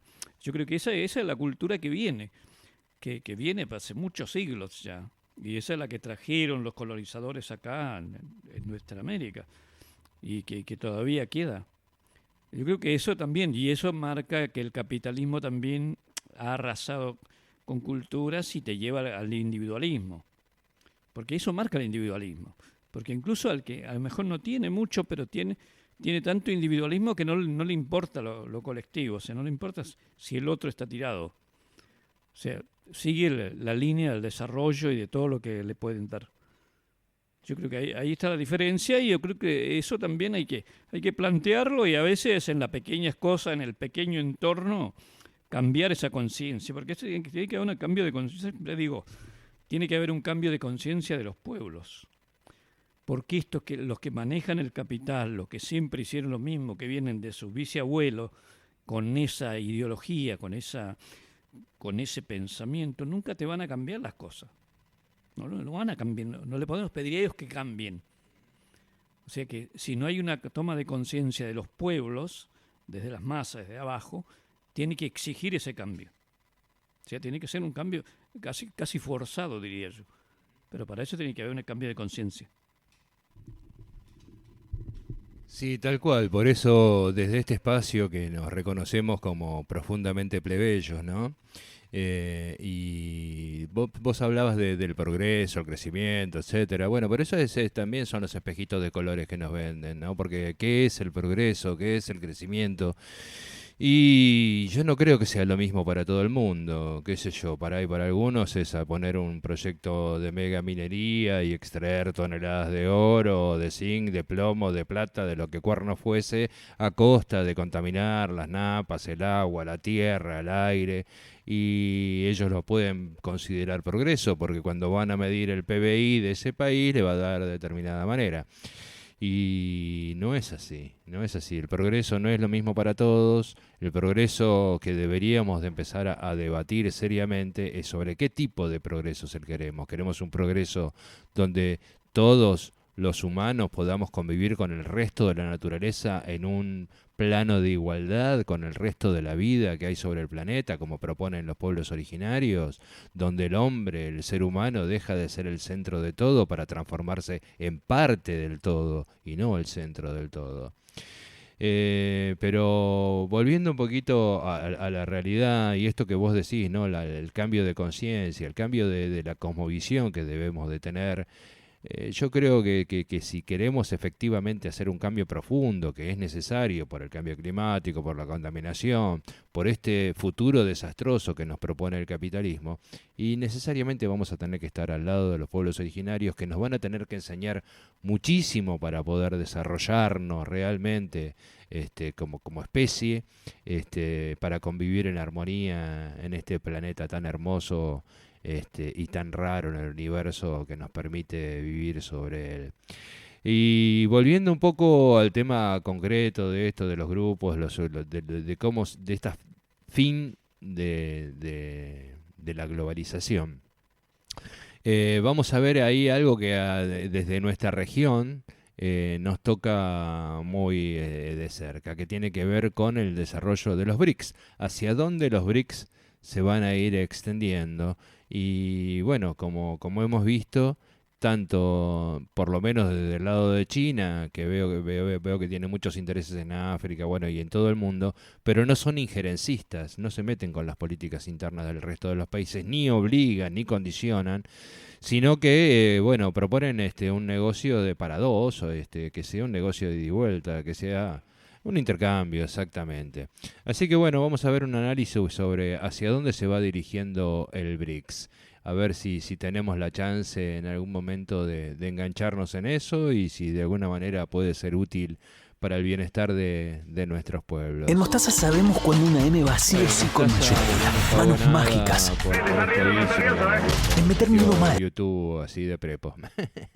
Pareciera que fue ayer cuando los integrantes de 4 de las llamadas economías emergentes se reunieron formalmente por primera vez y en muy poco tiempo pasaron de ser apenas un ladrillo a varios y hoy pocos dudan de que estamos ante una construcción cada vez más sólida. Hablamos de los BRICS. A inicios de siglo, a un economista le dio por jugar con las iniciales de 4 países que, a su parecer, en conjunto podrían superar las economías del G7 y pasar a encabezar la global en los años por venir. 10 años después, los líderes de esos 4 países, cuyas iniciales conforman la palabra BRIC, fonéticamente equivalente a ladrillo en inglés, formalizaron la asociación y casi de inmediato a Brasil, Rusia, India y China se les sumó Sudáfrica, añadiendo la S final por ahora, porque parece que hoy, otra década después, el acrónimo está a punto de comenzar a crecer vertiginosamente. En años recientes, con especial énfasis en 2022, varias naciones han mostrado interés en sumarse al bloque. Naciones, por cierto, muy variadas. Precisamente una de las características de los miembros del grupo, que incluye integrantes de 4 de los 5 continentes. Entre los aspirantes formales, Argentina e Irán solicitaron su ingreso oficialmente en estos meses. Países como Turquía, Egipto, Indonesia o Arabia Saudita han manifestado el mismo interés de maneras menos formales. Algunos analistas apuntan a que para 2023 el grupo podría doblar el número de sus integrantes, lo que supondría un hito no solo matemático, sino sobre todo económico, demográfico y geográfico. Actualmente los BRICS representan aproximadamente la 4ª parte de la economía global en términos de Producto Interior Bruto nominal. En ese aspecto, el liderazgo todavía lo mantiene el grupo de los 7 o G7, cuyos miembros, entre los cuales están Estados Unidos, Reino Unido, Alemania o Japón, en conjunto suponen el 40% del PIB mundial. Sin embargo, el PIB nominal, como sabemos, es un índice con su, digamos, letra pequeña, y si lo calculamos en base al poder adquisitivo, que nos da una idea más fidedigna de la producción real y no de la producción calculada en papelitos de colores, los BRICS superan al G7 con cierta holgura. En términos de población, la diferencia es todavía mayor. Los 5 integrantes de los BRICS, en conjunto, cuadruplican en número de habitantes a la suma de los 7 miembros del G7. Además, la demografía de los primeros, en promedio, crece, mientras que la de los segundos se jubila, decrece. No sé en qué estaría pensando. Pero uno de los aspectos más interesantes y poco abordados en el caso de estas comparaciones es el geográfico. Porque mientras el G7 tiene fronteras terrestres con alrededor de una decena de países ajenos al grupo, los BRICS tienen cruces por tierra con más de 30 naciones. Rusia y China, además de entre sí, hacen frontera con otras 13 naciones cada una. Solamente Brasil tiene frontera con tantas naciones como el G7 en su conjunto. Imaginen lo que supone el perfil fronterizo del BRICS en términos comerciales. Como ven, las capacidades del BRICS, tal como está conformado hoy, son enormes en todos los aspectos. Ni qué decir de lo que ocurriría si se sumaran al bloque potencias energéticas como Irán o Arabia Saudita, grandes productores de alimentos como Argentina, o una potencia en fabricación de bienes y cuarto país más poblado del mundo como Indonesia, por mencionar algunas de las candidaturas posibles o en firme. Lo que en principio podrían parecer debilidades, como las enormes distancias geográficas o las grandes diferencias culturales o idiomáticas de sus miembros, bien enfocadas, se convierten en ventajas en el mundo actual. Y así como a Irán le interesaría ingresar para tener alternativas ante las continuas sanciones occidentales, a Arabia Saudita para diversificar sus alianzas tecnológicas, a Argentina para deslastrar su economía de la dependencia de los vaivenes del dólar, cada nuevo miembro tiene sus buenos motivos para el ingreso, más en el marco de los cambios por los que atraviesa la geopolítica global. Porque hoy la comparación fundamental que hay que plantearse entre el G7 y BRICS no es ni en términos económicos, ni demográficos, ni geográficos, sino en cómo el primer bloque representa a la perfección una visión unipolar del mundo y el segundo, la alternativa multipolar, que poco a poco parece querer abrirse paso con cada vez más fuerza.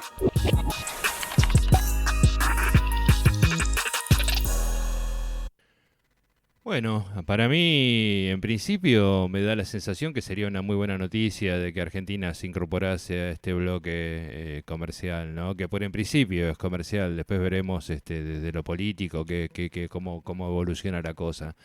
Pero eso de desanclarnos un poco del dólar norteamericano, que después vamos a pasar a algo que también tiene que ver exactamente con eso, con la pérdida de la hegemonía del dólar, que está empezando a dejar de ser parte de la Reserva Mundial. Ya la gran mayoría está tratando de volver al patrón oro, y otro tipo de monedas, o una canasta de monedas, digamos, donde por supuesto están los yuanes, están los rubros, y las monedas de India, etcétera. Pero básicamente tratando de volver a la cuestión del patrón oro, porque como decía de alguna manera el maestro Karl Marx, con el cual en muchas cosas estoy de acuerdo, pero yo no creo que el dinero de por sí pueda producir ninguna riqueza. El dinero puesto arriba de una mesa, lo máximo que puede pasar es que se envejezca, que se pudra, nada. Pero si pongo una familia y le doy herramientas de trabajo, seguramente me va a producir alimentos, me va a producir más pibes, me va a producir cosas concretas, ¿no? Porque lo único que para mí, y coincido en ese pensamiento con Karl Marx, es que lo único que otorga valor a las cosas es el trabajo humano. No sé qué opinas vos, cómo la ves esta de los BRICS, ¿te parece que puede ser interesante, puede ser una alternativa que impulse otros cambios a nivel, y cómo podemos relacionarlo esto con los niveles de conciencia que se pueden generar a partir de esas diferencias? Los economistas neoliberales te van a decir que el dinero produce dinero. Si no, no habría riqueza, dice, si el dinero no produce riqueza. O sea, por eso que cada vez vale más el trabajo del trabajador, del obrero, de diferentes formas, porque ellos dicen que gracias al dinero, que produce dinero y que genera empleo, qué sé yo. No se valora el esfuerzo de quien produce realmente, y en base a esa producción se produce el dinero. O sea, se produce la riqueza. La riqueza no es un papel. La riqueza son cosas, bienes. Bueno. Aparte de eso, hay dos cosas que me llamó la atención y me parece muy interesante después para seguirlo analizando en otros programas y en otros comentaristas, y así seguir cómo evoluciona todo esto. Hay dos cosas.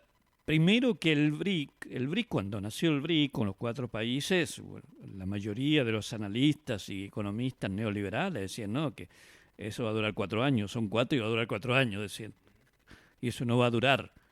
O sea, el desprestigio que había de los analistas, de los grandes economistas neoliberales sobre ese grupo. Y se mantuvo en el tiempo y ahora como que se va expandiendo. Y hay dos cosas que llaman la atención porque hay que ver que el BRIC como que ve este conglomerado de naciones y de economía y de demografía, lo ve como algo multilateral, ¿no? Que es diferente a la hegemonía del grupo de los 7, que es unipolar. O sea que ellos están ahí, ellos pueden influir y mandar en todo el mundo. Te condiciona a las naciones, en su economía, te ponen condiciones, cómo tenés que crecer, cómo tenés que... Incluso en las políticas, se meten en las políticas para condicionar, para implantar gobiernos que sean funcionales a lo que ellos quieren en esa economía unilateral que ellos piensan. Yo creo que ahí está la diferencia, porque acá en el BRIC como que se respeta, al menos hasta ahora, como que hay otra mirada, se respeta la economía, la política de cada una de las naciones que puedan ser parte de esa economía. Y lo otro interesante que decía el comentarista de que la cercanía que tendrían los países si estos países que decía se integran al grupo del BRIC. O sea, eso facilitaría porque la mayoría tienen fronteras entre sí. Y eso le facilita mucho el intercambio de diferentes productos. Y también otro punto, la cantidad de la parte demográfica que tienen los países como China, África, India, Indonesia. Esos 4 países nada más tienen más de la mitad de la humanidad, de los habitantes del mundo. Y al fin y al caso, ¿quiénes los que consumen esa riqueza? Son los habitantes. Porque un país puede ser muy desarrollado, tener mucha riqueza para vender y tiene pocos habitantes, pero depende de que otros países le compren, le consuman. Sino que ¿para qué va a producir? ¿Para qué va a producir 50 millones de celulares en un país si no hay quienes le compren? Y eso yo creo que tiene que ver con la economía, está muy ligado con lo demográfico, con la cantidad de habitantes que tiene cada país.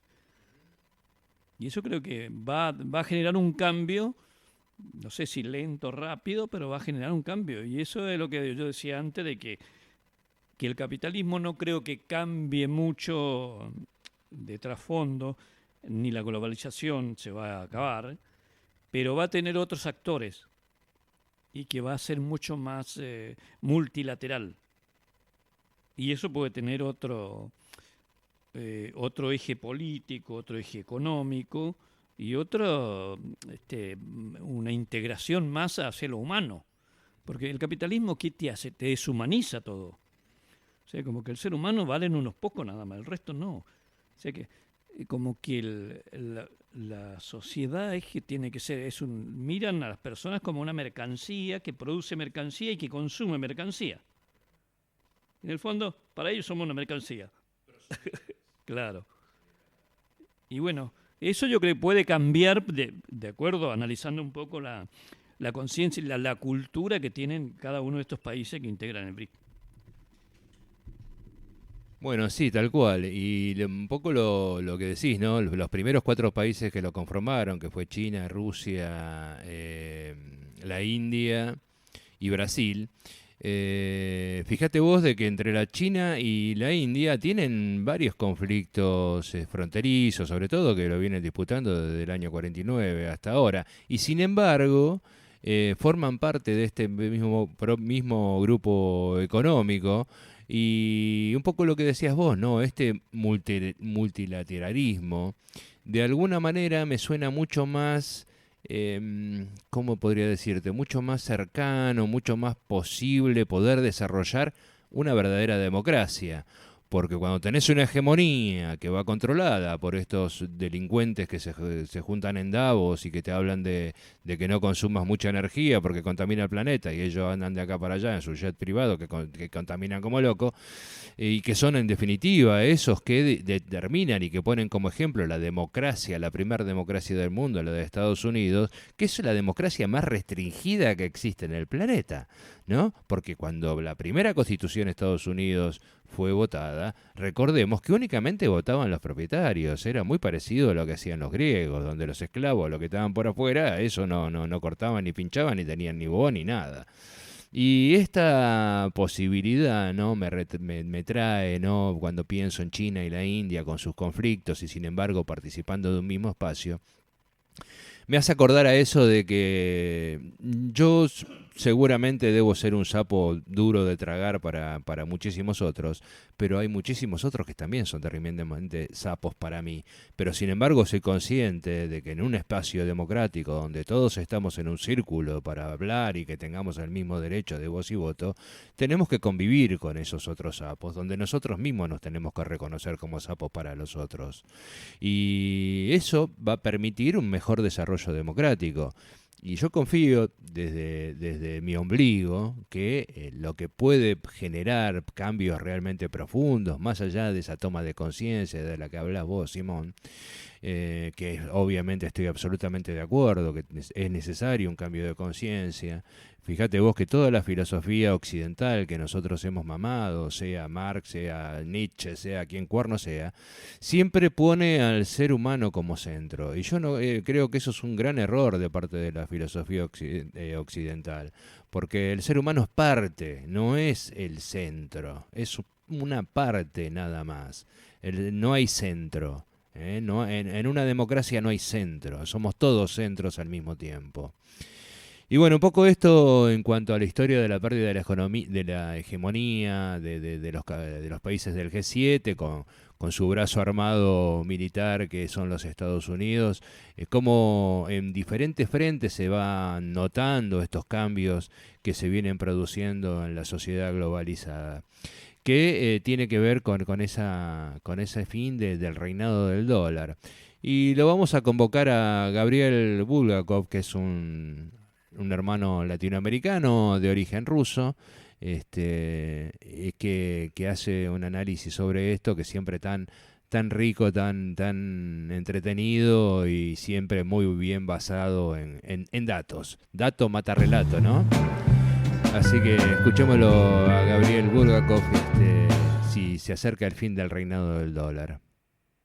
En medio de las sanciones económicas contra Rusia, entre las que se encuentran restricciones para usar dólares, euros, libras esterlinas, francos suizos, entre otras divisas, además del hecho de que a Rusia se le fueron congeladas sus reservas valoradas en varias divisas occidentales, dólar y euro incluido, a Rusia no le ha quedado otra que realizar sus pagos por sus importaciones en otras monedas, y hasta en algunos casos exige que por sus ventas de gas, petróleo y otras materias primas se les pague en su moneda, es decir, en rublos. Sin embargo, parece que Rusia no solo está usando divisas amigas en el comercio exterior, como el yuan chino, las rupías indias o las liras turcas, sino que Rusia también está usando lingotes de oro en sus transacciones internacionales, una práctica que le está ayudando a eludir las sanciones occidentales. Porque si en los pagos ya no está presente ni el dólar, ni el euro, ni la libra esterlina o el franco suizo, entonces Estados Unidos, la Unión Europea y otros aliados se quedan sin los instrumentos financieros necesarios para intentar asfixiar la economía rusa con restricciones monetarias. Recordemos que a lo largo de la historia el oro siempre ha tomado relevancia cuando surge alguna crisis o cuando el miedo se apodera de los mercados o cuando emerge la desconfianza. Y el conflicto armado en Ucrania ha despertado los demonios de la crisis, el miedo y la desconfianza. Y si bien en los primeros 7-8 meses del 2022 la demanda de oro en el mundo se mantenía casi igual, al menos en términos de datos oficiales, hace unos días se hizo público que al menos desde octubre la demanda de oro en el mundo se disparó. En ese sentido me gustaría resaltar que en estos momentos de inestabilidad geopolítica, el mundo parece estar dividiéndose en dos. Por un lado, Occidente liderado por Estados Unidos y por otro lado, Oriente liderado por China, pero también por Rusia. Ambos bloques, Occidente y Oriente, cada vez se distancian más entre reproches y acusaciones mutuas. Pero Occidente parte con ventaja, con una gran ventaja en materia monetaria y financiera internacional. Pues resulta que el dólar, el euro y otras monedas fuertes como la libra esterlina o el franco suizo, así como el sistema internacional de transferencia bancaria llamado SWIFT, son instrumentos financieros que se usan en todo el mundo, pero sus dueños o reguladores se encuentran en Occidente. Por lo tanto, no es extrañar que en estos momentos los países no alineados con Estados Unidos negocien en monedas distintas al dólar o al euro.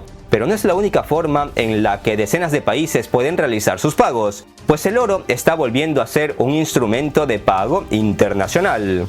Sepan que el oro está asumiendo un papel cada vez más importante en las reservas nacionales de distintos países y en las transacciones financieras internacionales, más que nada en las transacciones financieras de los países no alineados con Estados Unidos y Occidente en general.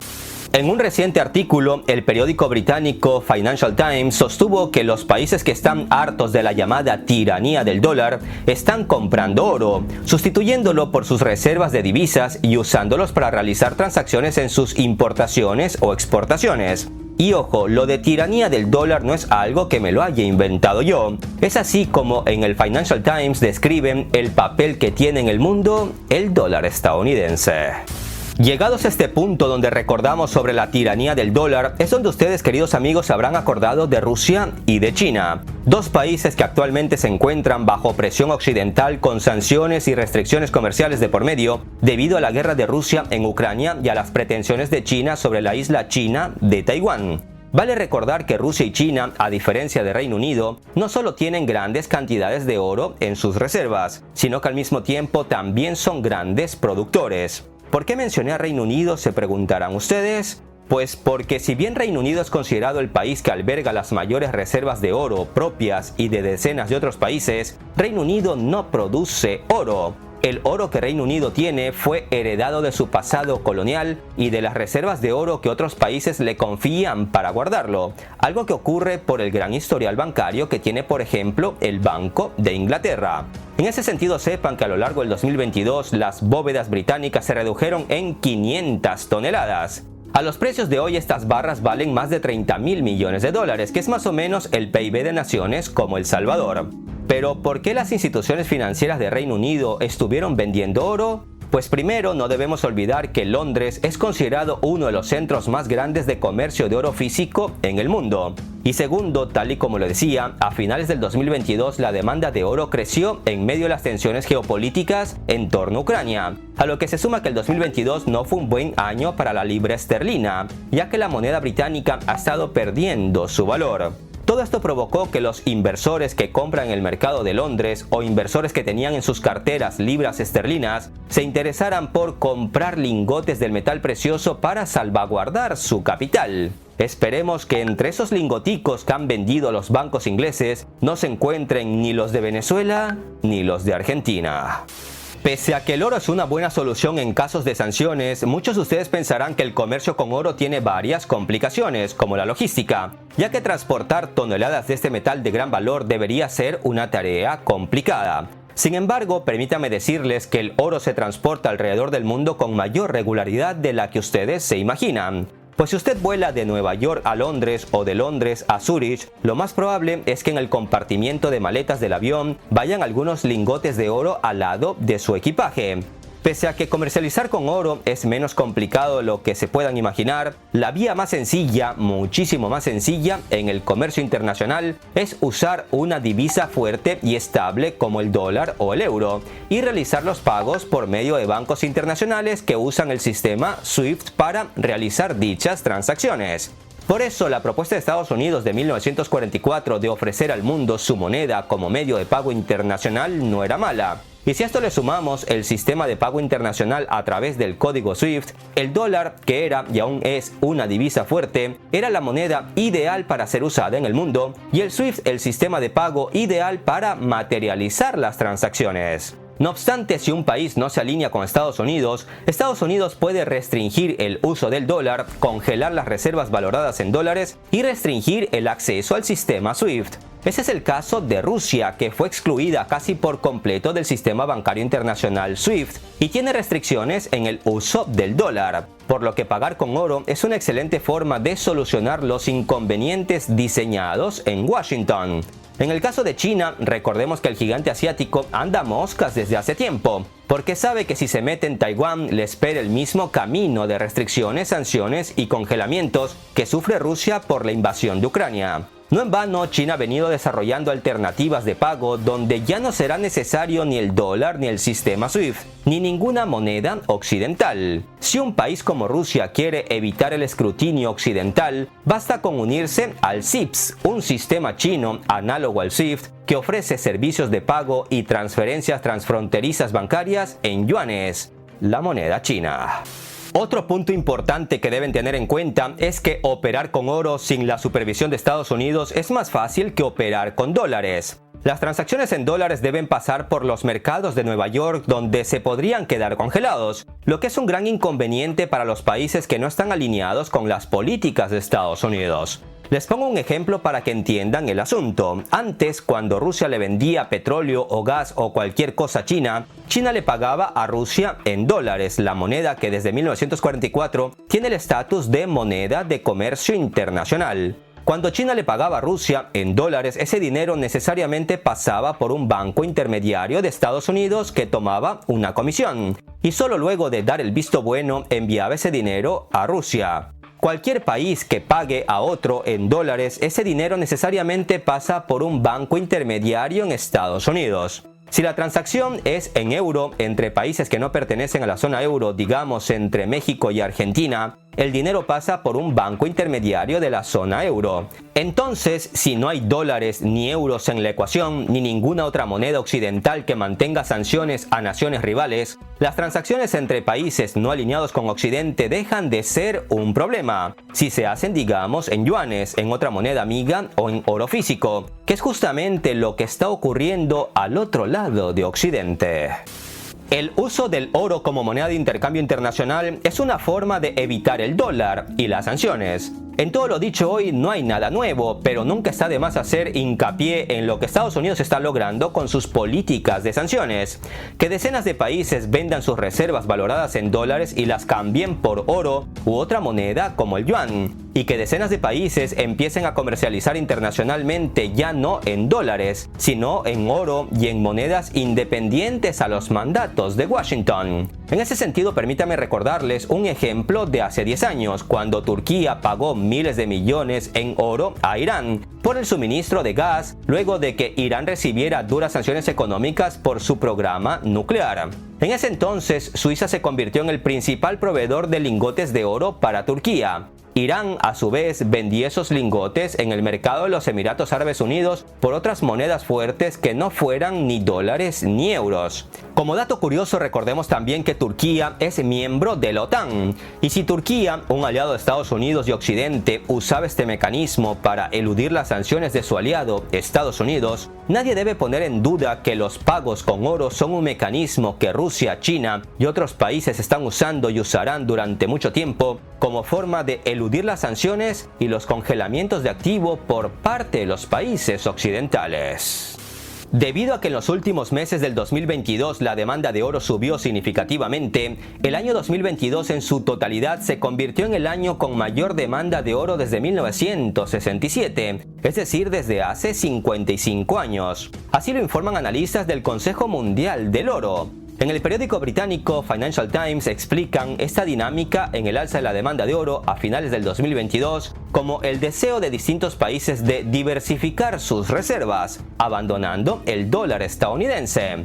Los expertos subrayan que el volumen de oro comprado en el mundo es significativamente más alto que los datos oficiales, lo que provoca especulaciones sobre los motivos reales que tienen los compradores a la hora de adquirir el oro. El Banco Central ruso ha considerado durante mucho tiempo que la política de aumentar las reservas de oro es estratégicamente importante. Al menos desde el 2006 en Rusia vienen intentando mantener las reservas valoradas en oro en el 20-25% en comparación con las otras reservas como el dólar, el euro o el yuan. En febrero del 2022 el oro representó casi el 21% de las reservas de Rusia. A día de hoy saber cuánto oro posee Rusia en sus reservas es un poco complicado. Más que nada porque en los últimos meses Rusia ha aumentado sus reservas de oro a escondidas. Pese a todo se sabe, o al menos eso es lo que dicen desde el Banco Central de Rusia, que el país tiene una cantidad suficiente de activos valorados tanto en oro como en yuanes, y que no hay necesidad de aumentarlos, al menos de momento. Con respecto al dólar, ya dije que las reservas rusas valoradas en dólares fueron congeladas tras el inicio de la invasión rusa en Ucrania en febrero del 2022. Por otro lado, me gustaría recordar que si bien desde el 2010 Rusia empezó a invertir en los bonos del Tesoro de Estados Unidos, unos 8 años más tarde, los rusos, por la subida de tono en las tensiones entre Moscú y Washington, los rusos empezaron a deshacerse de esos bonos de deuda valorados en dólares estadounidenses, claro está. Y a principios del 2022 Rusia terminó con el proceso de venta de deuda norteamericana, lo que era un claro aviso de que Rusia hablaba en serio en eso de ir desconectando su economía de la divisa más valiosa del mundo, el dólar estadounidense. En el caso de China, el asunto es más interesante. Si bien en noviembre del 2021 China incrementó sus reservas de oro por primera vez desde el 2019 con la compra de 32 toneladas del metal amarillo por un valor de 1.800 millones de dólares, lo cierto es que las compras de China son con certeza mayores, estiman expertos en el tema, quienes dicen que es posible que China haya realizado un aumento a gran escala en las reservas de oro y otras divisas diferentes al dólar y al euro. Y es que no podemos dejar a un lado el hecho que China, al igual que hizo Rusia en su momento, está vendiendo activamente los bonos de deuda del Tesoro de Estados Unidos. Y desde hace algún tiempo China viene tratando de evitar invertir en activos de países occidentales o dependientes de la política internacional de Estados Unidos. Sepan que las exportaciones de oro ruso a China han aumentado considerablemente en los últimos meses. Y es que China ya prefiere comprarle oro a Rusia porque puede hacerlo en secreto, para evitar un aumento impredecible de los precios. Por otro lado, la dinámica en general en torno al oro es alentadora, lo que confirma la tendencia de las empresas rusas de una reorientación para los mercados de Asia y Medio Oriente, incluyendo a los Emiratos Árabes Unidos, Turquía, la India, Kazajistán y, como no, China. Pero no es que Rusia ya no quiera venderle oro a los países occidentales, es todo lo contrario. Pues recordemos que a mediados del 2022 fueron los países occidentales, con Estados Unidos, Canadá, Alemania y Francia a la cabeza, los que introdujeron sanciones al oro ruso. Eso significa que desde las potencias occidentales está prohibido comprar oro proveniente de la nación más grande del mundo.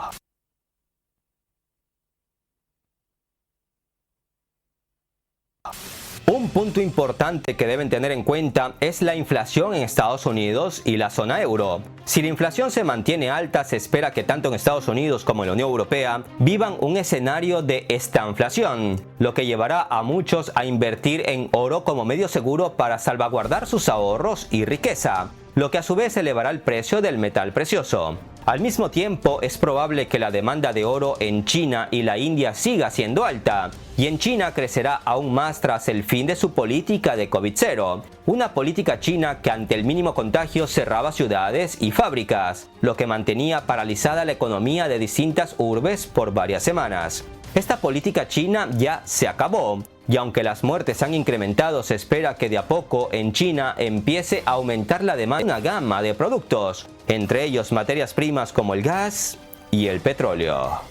Para terminar, les dejo un dato de impacto. Recordemos que en 1944, tras los acuerdos de Bretton Woods, Estados Unidos le aseguró al mundo que su moneda, el dólar, valía tanto como el oro, y que en cualquier momento podían ir a Estados Unidos a cambiar dólares por oro a una tasa fija de $35 por onza. Por eso el dólar se convirtió en la moneda más usada del mundo y se ganó un estatus internacional.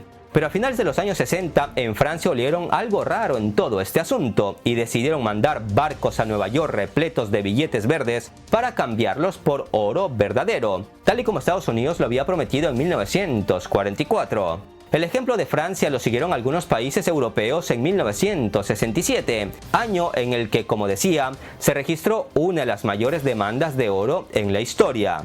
En Estados Unidos se pusieron nerviosos, pues les estaban devolviendo billetes pintados de verde que responden al nombre de dólar estadounidense y se les estaban llevando toneladas de lingotes vaciando sus bóvedas. Varios bancos europeos, al comprarle oro a Estados Unidos, provocaron un aumento en los precios del metal amarillo en los siguientes años y el colapso de la London Gold Pool, un cartel de reservas de oro formado por 8 bancos centrales, el de Estados Unidos y los de 7 países europeos. Por eso, en 1972, Estados Unidos da por terminado el acuerdo de Bretton Woods y dice que ya no se puede ir a Estados Unidos a cambiar sus dólares por oro.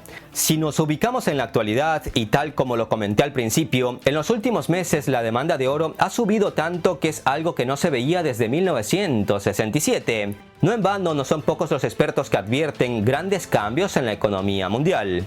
Y es que además todo parece indicar que en el 2023 la demanda de oro seguirá aumentando. Y si decenas de países empiezan a usar menos el dólar en sus transacciones internacionales, será difícil predecir lo que Estados Unidos hará a fin de salvaguardar su hegemonía, que gira en torno al dólar. ¿Qué creen ustedes que puede pasar? Espero su opinión en los comentarios. Un abrazo de paz y esperanza a todos. Hasta la próxima. Hasta la próxima, Gabriel. Bueno, muchas gracias por tu análisis, realmente maravilloso, y siempre recordándonos un poco esto de cómo esos papelitos verdes se han transformado en parte de nuestra existencia y cómo el hegemón pretende de que sigamos ahí anclados. Bueno, antes nos vamos a exceder un poquito seguramente en el tiempo, pero yo no quería dejar pasar algo que se está armando acá en nuestra Avia Yala, en nuestro continente, un bloque que me parece más que interesante. Vamos a ver de qué se trata y después sí cerramos este programita del día de hoy. Esto creo que corresponde al peruano Juan José del Castillo de América Alerta.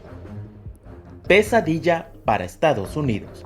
Lo único que no quería el gigante norteamericano está por ocurrir.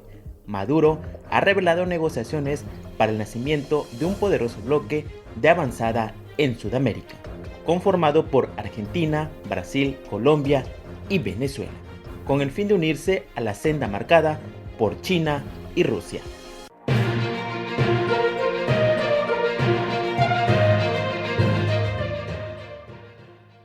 Nicolás Maduro ha confirmado durante su informe de gobierno anual que habló con los presidentes Lula da Silva y Gustavo Petro para impulsar un bloque que se une a la lucha multipolar del bloque asiático y de la espalda al totalitarismo y poder hegemónico occidental. Lo hablaba con el presidente Lula da Silva por teléfono el otro día. Lo hablaba personalmente con el presidente Gustavo Petro. Lo hablaba con el presidente de Argentina, Alberto Fernández. Está llegando una hora nueva, una hora especial para juntar los esfuerzos y los caminos de los pueblos de América Latina y el Caribe para avanzar en la conformación de un poderoso bloque de fuerzas políticas, de un poderoso bloque de poder económico que le hable al mundo, que invite al mundo también a la integración, que invite al mundo a la construcción de nuevos polos de poderes, de esa comunidad de destino compartido que habla nuestro hermano mayor, el presidente Xi Jinping. La humanidad como una comunidad de destino compartido, o de ese mundo pluripolar, multicéntrico que habla nuestro hermano mayor, el presidente Vladimir Putin.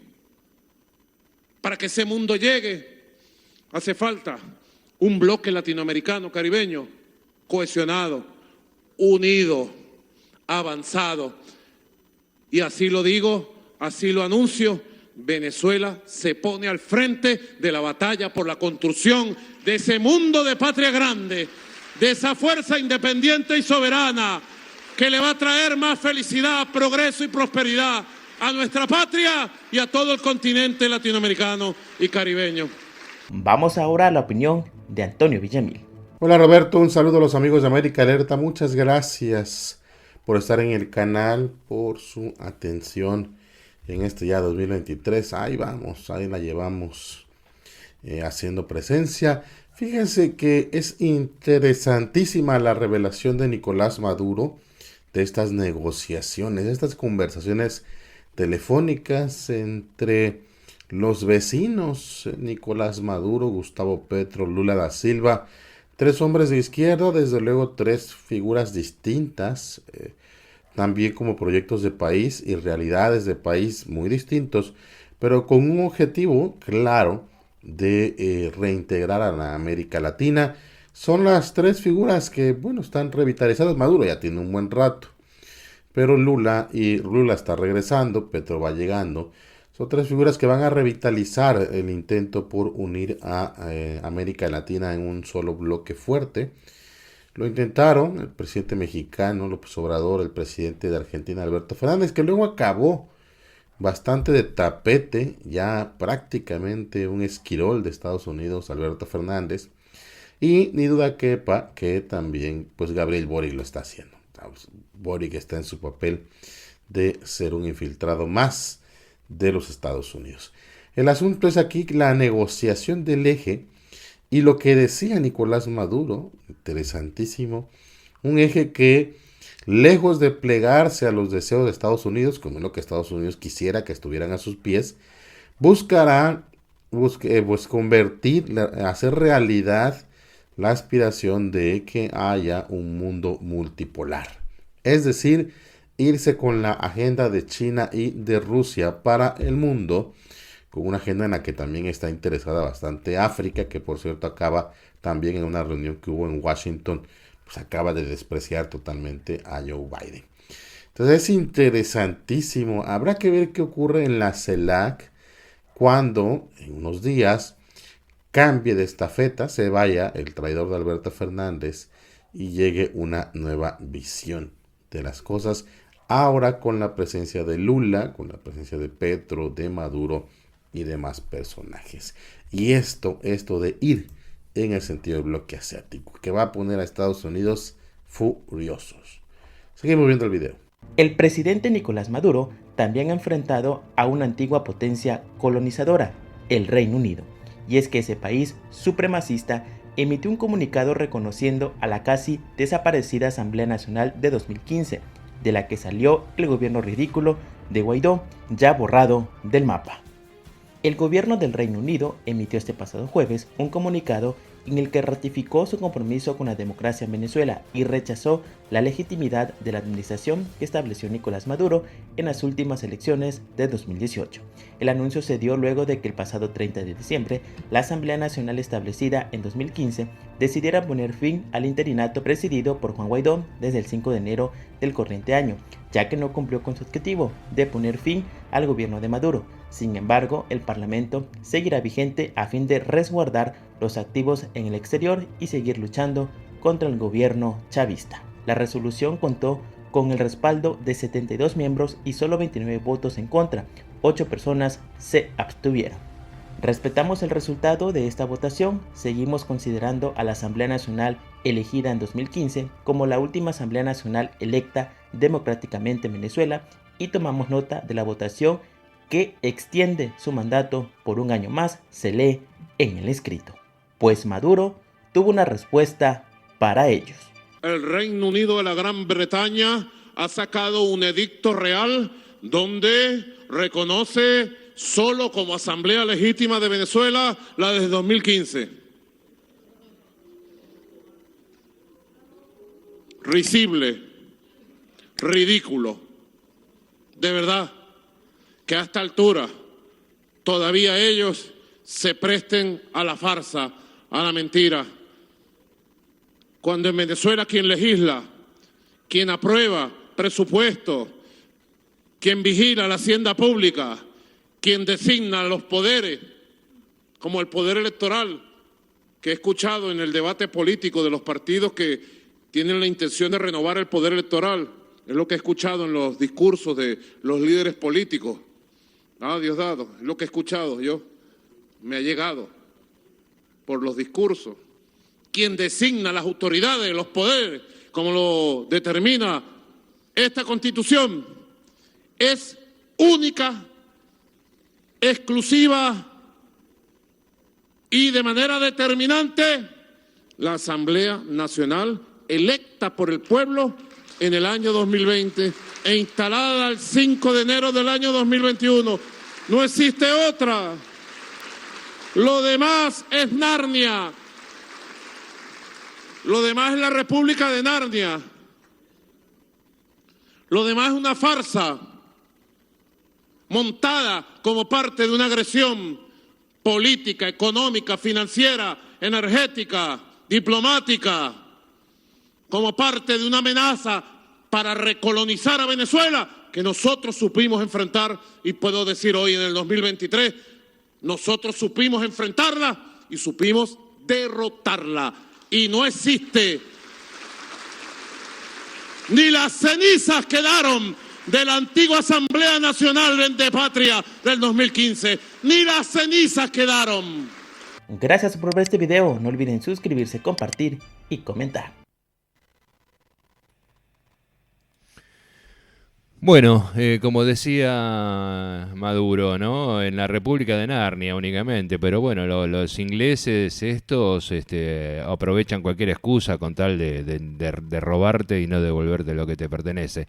Yo quisiera saber, ¿no? Con todo el oro argentino que estaba en nuestro Banco Central, una de las primeras medidas que tomó Macri fue mandarlo a Londres. Yo quisiera saber qué pasa si ahora le decimos a estos muchachos londinenses que nos devuelvan el oro, que nos van a decir. Que no, que ellos reconocen únicamente el gobierno, no sé de quién puede ser, no creo que sea de Milagrosala, ojalá fuese así, ¿no? Pero no.